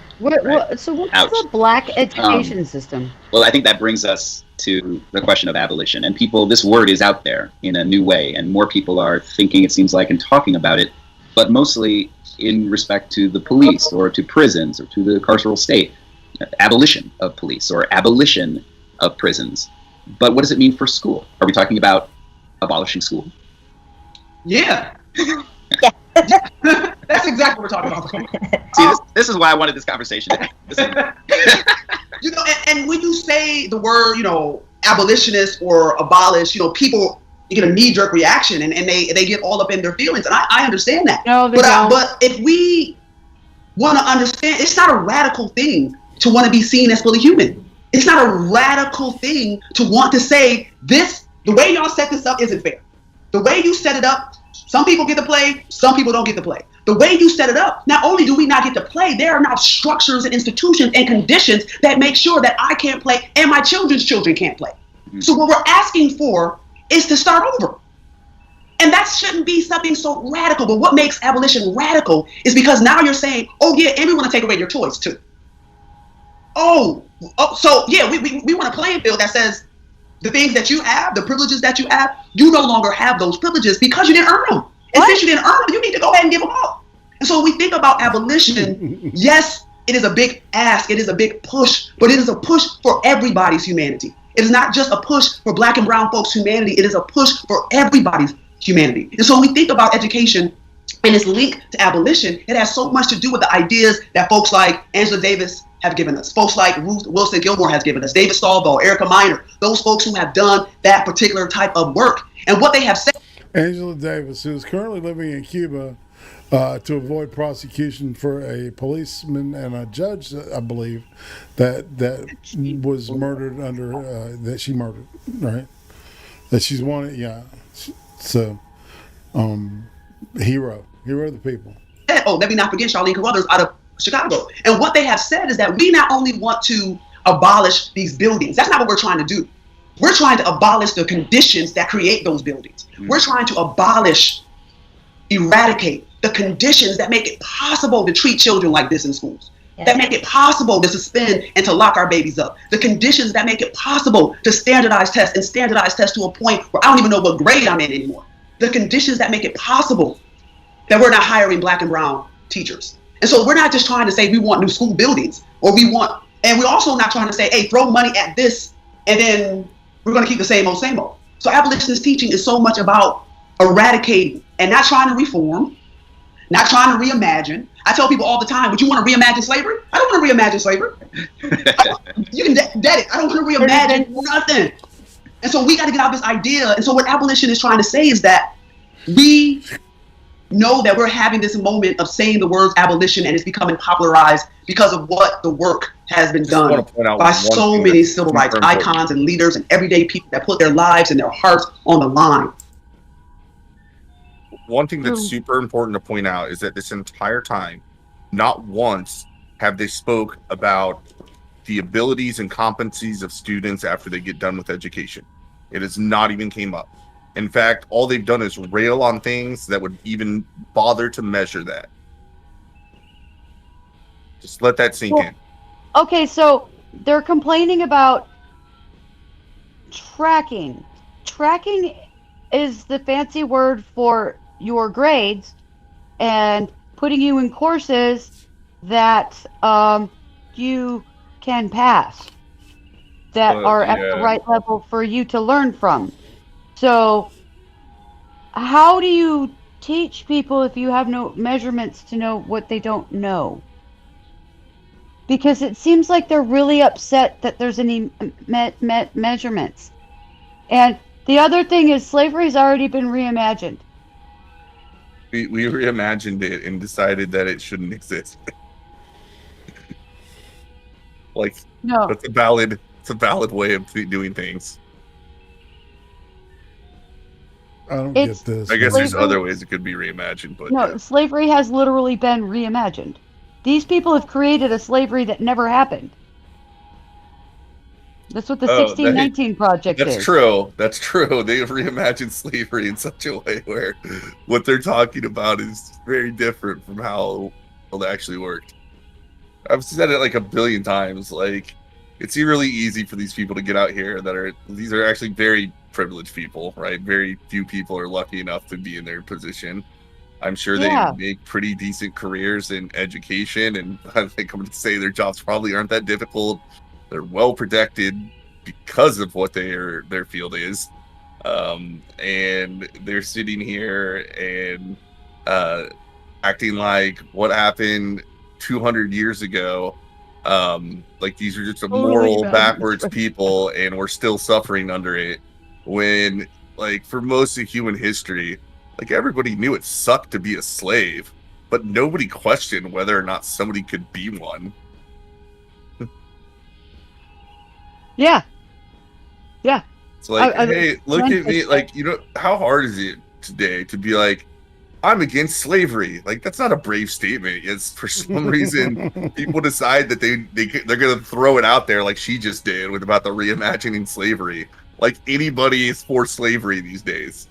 Okay, but we all buy Chinese products, so stop. Sure, we do. I get it. Like, I understand that there's some hypocrisy. I mean, they probably do too, right? Like, let's be realistic. Oh, come on. If you're buying all that BLM shit, that's being made in China. Yeah, of course. The woke capitalism of BLM activist gear. It's actually really hilarious. Yeah, merch. Get a BLM merch. All right, we're going right. And now we're at They're ready? Oh yeah, no. Moment to say abolition. But we're also at a moment where we're done with gradual, incremental reforms. Because what we know so much about reforms is to appease white folks. For the white liberals to feel like, we're doing good work. We got to reform in. So while you're doing good work and while you're doing these little gradual reforms, I'm dying. I'm being shot. I'm being spirit murdered. And so we're not talking anymore about the reforms. We are talking about trying to abolish a system that is oppressive, and we want to abolish the conditions that perpetuate that oppression to Black and brown folks. So when I think about abolitionist teaching, I'm thinking about, of course, not only defunding the police, but no police in schools, counselors in schools, therapists in schools, healers in schools. We're talking about building curriculum that we're doing away with standards. We're doing away with Eurocentric standards, community standards, community education, community-based. That's the curriculum. We're doing away with the idea that schools cannot have kids play. We're doing away with standardized testing. We're doing away where our babies don't learn their history and their culture and the beauty of who they are, right? And those things that we're asking is human things. It's things for humanity. It's things to be seen and to see yourself as beautiful. That's what abolitionist teaching is about. And so it may seem like a big lift, but it's a lift for humanity, for all of us. And I want to say one thing from your book, Bettina, is the way you tell stories from the 19th century abolition movement that I'd like you to say a little bit about, because I think people should explore some of the deeper, there's another level to thinking about this word abolition, because in the 19th century, people thought that if you said, well, yeah, we're working for the end of slavery, that you were like out of your mind, that's like. Is it me? Is he lighting the loafers? Oh, he's lighting the loafers, and he's also full of shit. That is not okay. Slavery was never particularly socially popular in America. The poor and the working class fucking hated slavery because they had to economically compete with it. These people are fucking dumb. They don't understand. The first slave owner in America was fucking black, for fuck's sake. Okay? The first person to sell slaves in America was a black guy. It has fuck all to do with what they're talking about. These people are stupid. They don't know their fucking history, and they're lying through their goddamn teeth. No standards? How the fuck are you going to know if the kids are learning what you're supposed to be teaching them? What is a community standard? You're going to punish smart kids because the dumb kids can't get it? The community standard is the community will get together, and they're going to appoint who's going to be the doctor based on how much that person in the community wants to identify as a doctor. So that's who's going to be doing your heart surgery. No standards. That's terrifying. Yeah, fuck these people. Fuck these people. I mean, it's just really easy to take at their words and just like, you know how ridiculous, like everything you said, like if we try to make changes and get rid of these things in any way that's even close to what you're describing, how quickly society would denigrate into a third world country. It would go beyond that. It would be worse. There would be carnage, dude. It would be like Escape from LA. Yeah. But Stan said he stayed at a Holiday Inn Express. Oh. They kept the light on, huh? Oh, no, that's Motel 8. Or Motel 6, sorry. Virgie makes a point here, too, you know what I'm saying? Yeah. We can't forget. No, Okay, yeah, they kind of invented socialism, too. That was a big lift. It's they like kind of did. Yeah. Well, I mean, the people that invented it were definitely born in Jewish. Possible lift. And yet there's ways that people, even when they weren't winning, even if they didn't live to see the victory, there's ways that they pushed towards it and never gave up on that goal. I don't want to say more, but that's what I was getting from writing about that. And for me, that's the beauty of being an abolitionist. Is to have, what Robin D. Kelly talks about, this freedom dreaming. The idea that you are going to live your life in a way that you won't see the finish line, but you're going to live your life every day like you can win around the corner. Yeah. And this is a cult, man, because these people are talking like people that are lit on fire by religion. I was going to say, yeah. Right? Yeah, I mean, given all the platitudes they said are statements of faith, and that their goal is some utopian idea of what society's going to be like once step 2 happens, which is, if you don't know what step 2 is, it's, and then you move on to step 3.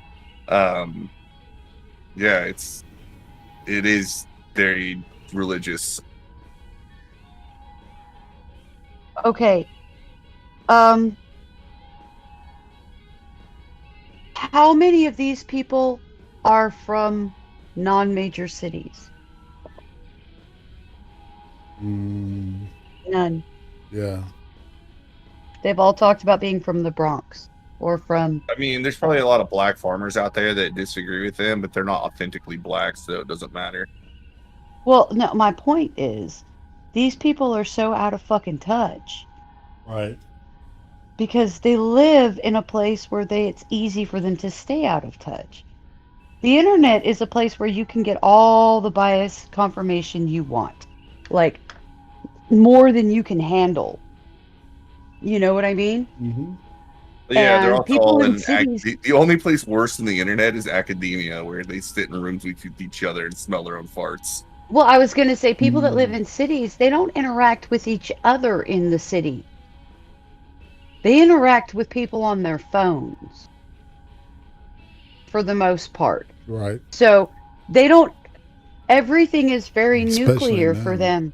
Mhm. Yeah. Everything is very nuclear for them. They are so fucking far detached from what it's like to have to be around other people and the expectations that come with that. It's unbelievable. I don't even know how to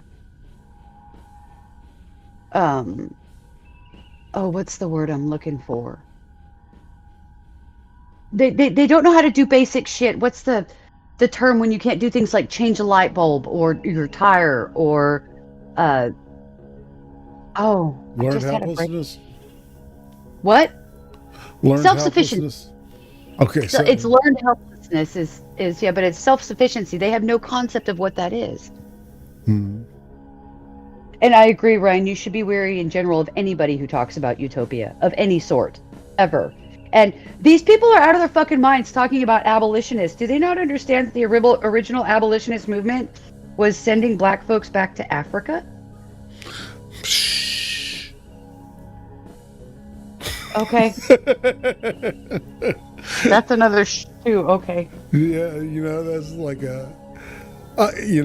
it's like that shit they don't want you to know about. Liberia, man. The success of Liberia. And as Bubonic for You did a great thing on Insane Massacre Porn last week. Informative Massacre Porn, sorry about that.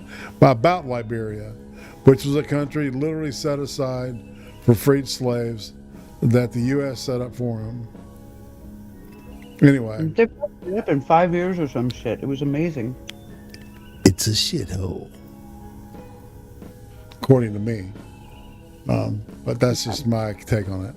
All right, what Listeners were strategic. They were thoughtful. They were methodical. I mean, come on, Harriet Tubman, stop playing. Yeah. People don't talk about the ingenuity and the creativity and the brilliance of Harriet Tubman. To lead revolts, to be a spy, to go back and forth. Like, she was brilliant. And so abolitionists, people just think it's like radicals throwing up the table every day. No, these are brilliant, beautiful minds who are strategic and thoughtful and methodical. But on top of all of that, to live your life every day for justice, knowing that you may not see that justice. Yeah. That's the beauty of being an abolitionist. And it's also the beauty that black and brown folks have every single day to get up in the morning and to love and to find joy and to find peace within it all. I keep saying, like, who does this? Who keeps fighting like this? Who keeps protesting, marching, rioting? We are black folks make up 13% of the population, and look what we have done. Yeah. We have made contributions in everything, or we have led math, science, technology, politics, medicine, sports, you name it, art, literature, you name it. Then look what we have done. And you have to marvel in black people.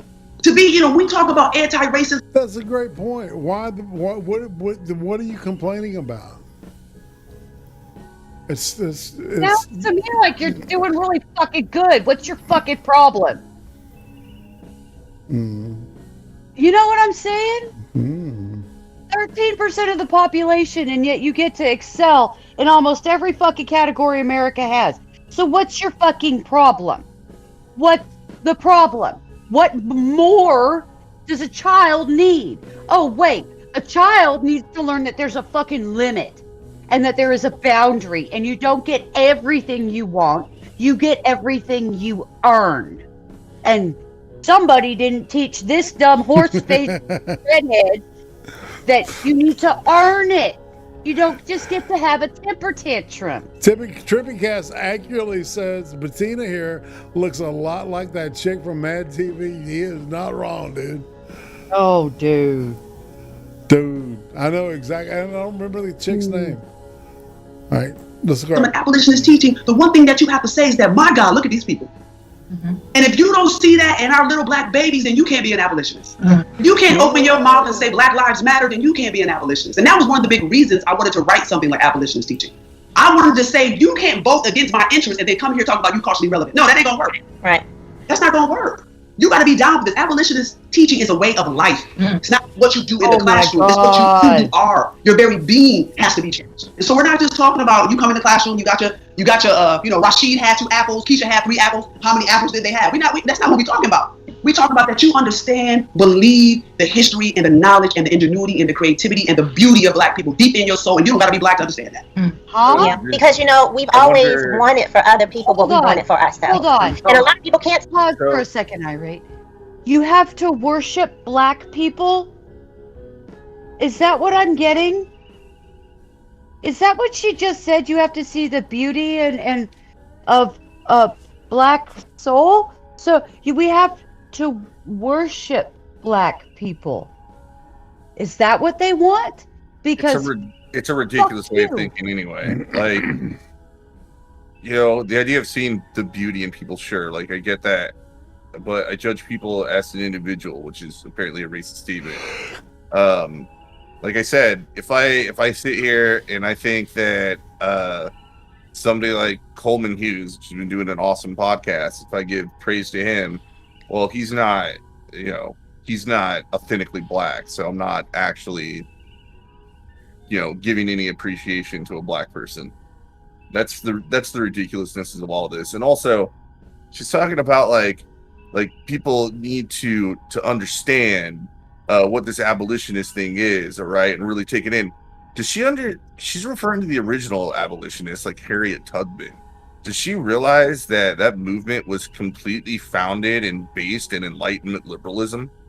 100%. Like Frederick Douglass's great speech about how America's not living up to its promises.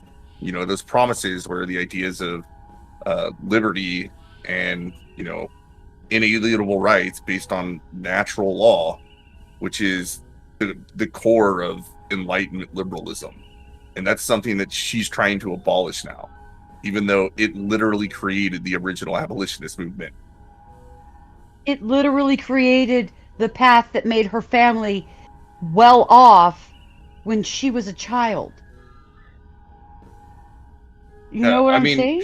She spoke to Harriet Tubman, which is, that's great, right? The underground. We all learned about that.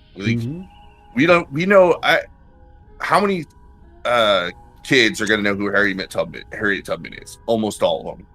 Ask them if they've heard of William Lloyd Garrison. Ask them if they've heard of Franklin Pierce. Ask them if they've heard of Henry David Thoreau. They're all abolitionists. Yep. We spend little to no time on them. Oh, Thoreau is one of my favorite philosophers of the Enlightenment. Just absolutely. I love Thoreau. He's one of my favorites. Me too. So, yeah, no, these people, I don't think they've actually read any of the works. I don't think they've read any of the dictation stuff from Harriet Tubman. I don't think they've read any of the stories from freed slaves and how open-armed welcomed they were. Do you know how many stories there are of white families having black freed slaves move in next door and start giving them shit? Starters for plants, calves, fucking secondary. They were welcomed like they weren't black. They were just like the farmer next door. There are hundreds upon hundreds, maybe even tens of thousands of stories and dictations and letters left in wills and city halls full of this shit, talking about how the stuff they're talking about and the shit that the movies showed wasn't quite as accurate as was shown. America integrated differently than what we were told, and this is bullshit. And these people are lying about our history, man. It makes me crazy. Well, it's so, like, the worst is like, I'm not even sure they're lying. They've just been programmed and learned everything that was already pre-filtered through this context. Which, you're right, it has to, because it starts with the story itself, right? So the story is, like, they start out that, like, everything's racist. This is all a factor of white supremacy, which goes back to, you know, white Western Europeans and their colonization. So that's where the story is. They've already decided that's the story, and then they go look for events that fit the story, and that's how they're taught. Mm-hmm. Right? Rather than looking at all the events, compiling them, and then telling the story based on what all the events actually would imply. In which case, if they did that, they would come to the same conclusion that people like me and the reason people like James Lindsay and Peter Boghossian all of a sudden went on our own crusade against this nonsense is you would be like, you know, if you want more progress towards like racial equality, what we need is more liberalism, not to abolish it. And while they don't actually come out and say that they want to abolish, almost everything they're talking about comes from ideas of liberalism, right? Mm-hmm. Meritocracy, for example, something they despise. They openly said they despise it because anything that could measure meritocracy is white supremacist. They want to throw it away, when really the answer is we need more meritocracy, right? We need to make sure everybody has, like, you know, merit is considered above and beyond what qualifies somebody for a position, not the color of their skin. All right. And say that. You know, you named this idea of abolitionists as a push for everyone's humanity. You know, I'm tired of hearing, how can I use my white privilege to help a black or brown person? I'm just like, how can you be more human? You know, period. How can you be more human? Because this thing of abolitionists work in equity and culturally and historically responsive education is humanizing. It's like seeing humanity as one body. And when one arm or limb is hurt, is oppressed, is marginalized, and if you don't feel anything, you don't deserve to be called human. That's where we're at in education. Mm-hmm. We're no longer, how can I use my privilege? It's like, how can you be more human? And if we want to abolish, we do want to abolish what's happening in education, we have to stop putting Band-Aids, as you said. I say we have to stop putting fresh coats of paint on the same debilitating structures that have not served our children, our family, our communities, our spirits it hasn't served us for so long. What does that fucking mean? What is this whole spirits thing? What is this? Lift up my spirit? What the fuck is this shit? That isn't something a school or a system is supposed to do. You're supposed to get your spiritual support from those around you or your religion. You're supposed to get it from your intimate family members, and you're supposed to get it from your intimate friends, and you're supposed to get it from your intimate relationship with a higher power if you have one. There is no way to create a system that is going to uplift the spirit of a human being. That is not fucking possible. What the fuck are they talking about? This, I don't understand what they want. This makes no sense.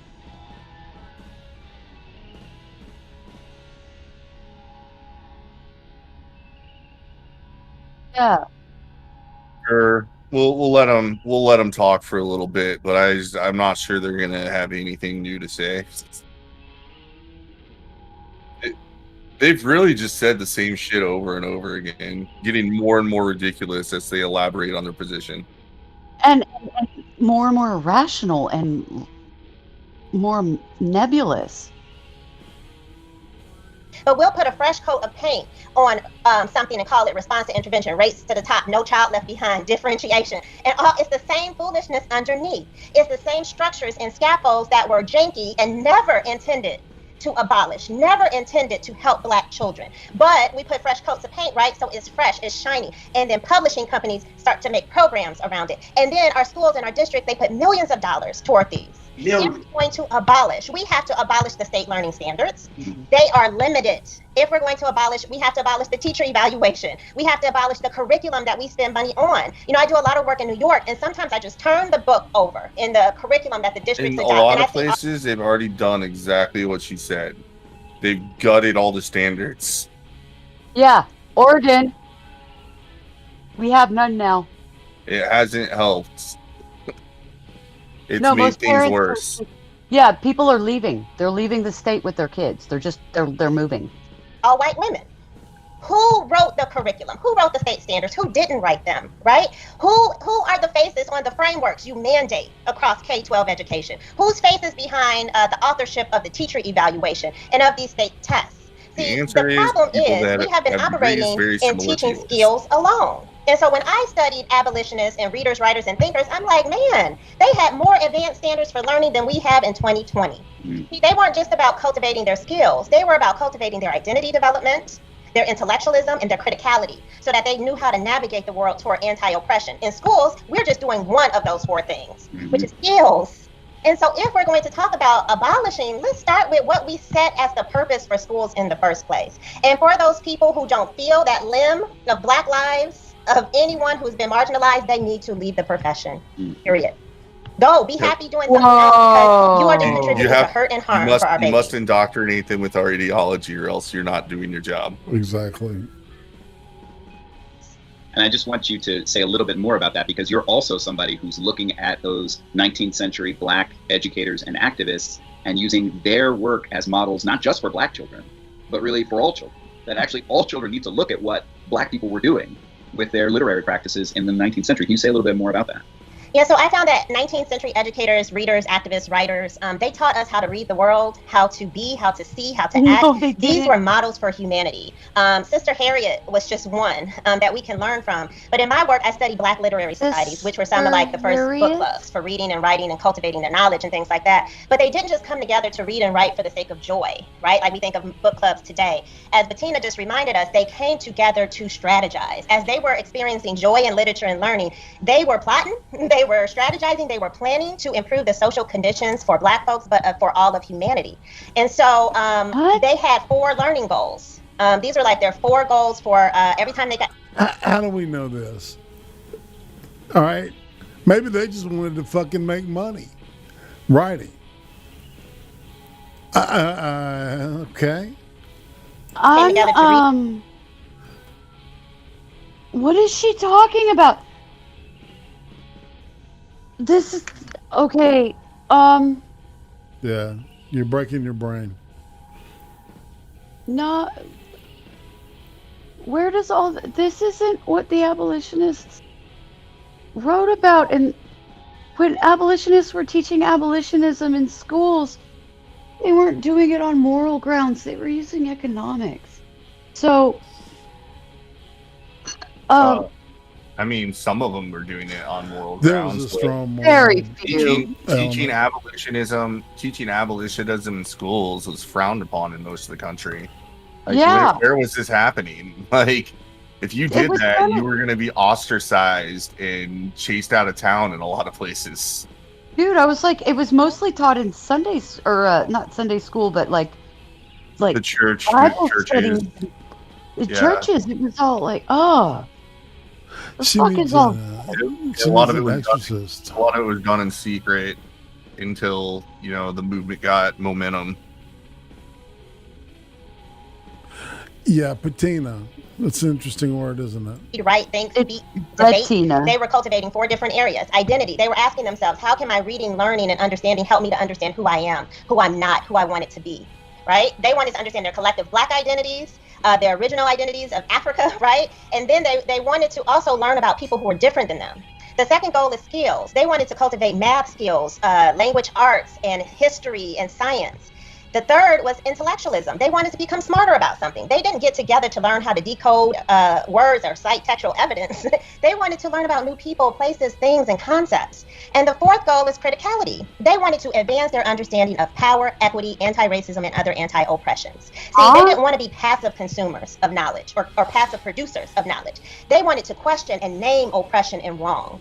You know, these four things are so important for our students because what child does not need identity, skills, intellect, and criticality? They have to pick partners. They have to vote for somebody. You don't want to just take in everything you hear as truth. You want to question it. You want to be able to discern between truth and falsehood. That's what criticality allowed them to do.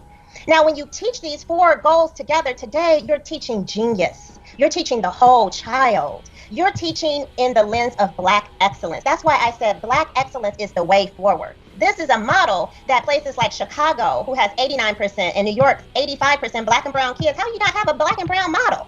And you got that many kids of color. Yeah. And you're talking about all these other frameworks that were designed by people that didn't even work with this population of students that you're serving. And so I'm trying to take this model, and I work with teachers of creating unit plans around it to teach all four of these collective learning pursuits. And I got them from studying historical documents from the 19th century. That's awesome. And Bettina you was just missed holding up your all book. of the She held it up like critical that. thinking part. Which she was doing. You know, I want to bring. Let's stop right here. I think this is a good place to end. Please. Okay. First of all, she just said, okay, so I took all the ideals of the Enlightenment, I renamed them, and I ignored all of the critical thinking and Socratic method in the actual Enlightenment, and I daydreamed up an education system. That's what that bitch did. Mm-hmm. There's no referencing history. This isn't. I don't know what the fuck she's talking about. It sounds to me like she's conflating a bunch of different things throughout history. This is really, really fucking weird. Yeah. So, and meanwhile, while the people like this and their disciples find themselves in those administrative band-aid positions at your local schools, the FBI is going out to investigate parents that are getting upset about these people and their disciples being in schools. But that might be a story for next week. Yeah, it would be an excellent thing to dovetail this kind of shit with. You know, it's it aroused me to a certain point, but I'm not surprised now at this point. I mean, I think I've seen it all. And I'm not surprised. I'm still righteously pissed. Yeah, no shit. It is enraging. Well, I keep bubbling my mic, y'all. I have to get used to this new setup, so I'm sorry. I'm losing it with these people talking about whiteness and this and that and everything else. Y'all realize way more white Republicans have died trying to get blacks equal representation in America than blacks have? They're not going to They're not going to accept that shit. By the fucking numbers. That's propaganda, man. Civil War never fucking happened. Well, they're not blacks, so they can never possibly understand what actually needs to be done, because even if you just listen to what they ask for, that's just a band-aid. Remember, we learned it today, folks. Yeah. Do what they prescribe. That's just a band-aid. Well, I wanted to ask you some questions about that afterwards. Okay, no problem. Before we do that, All right. Because I didn't know if you had a plan or something first. So. Okay. Yeah. All right. Sorry. So, all right, we're definitely at the bottom of the hour. All right, to accelerate. You got anything coming up? No, but I do need to get on my work computer and finish up a project that I have to present tomorrow. So. Sweet. Well, no sleep for you, Excel. Yeah, I'll be up for a little bit. I took a short nap between 4 o'clock and 5 o'clock, so I should be okay. Nice. Good deal. What about you, Tim? What you got coming up? Well, tomorrow I get to go to the dentist. Finally, they unfucked my insurance.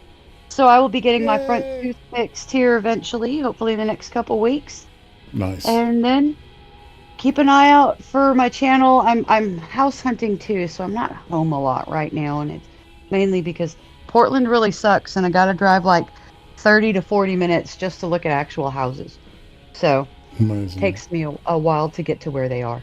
So as soon as I'm done hunting and all that stuff, I will be back, but I will be doing more as soon as I get my front teeth fixed for sure, because that's kind of hurting and sucks. So I heard that. All right, and so Friday night's a Creem stream. And I don't have a guest for Sunday yet, so I gotta cook something up, and I've got new stuff that I'll be rolling out in the next month or two. So keep your eyes open for notifications.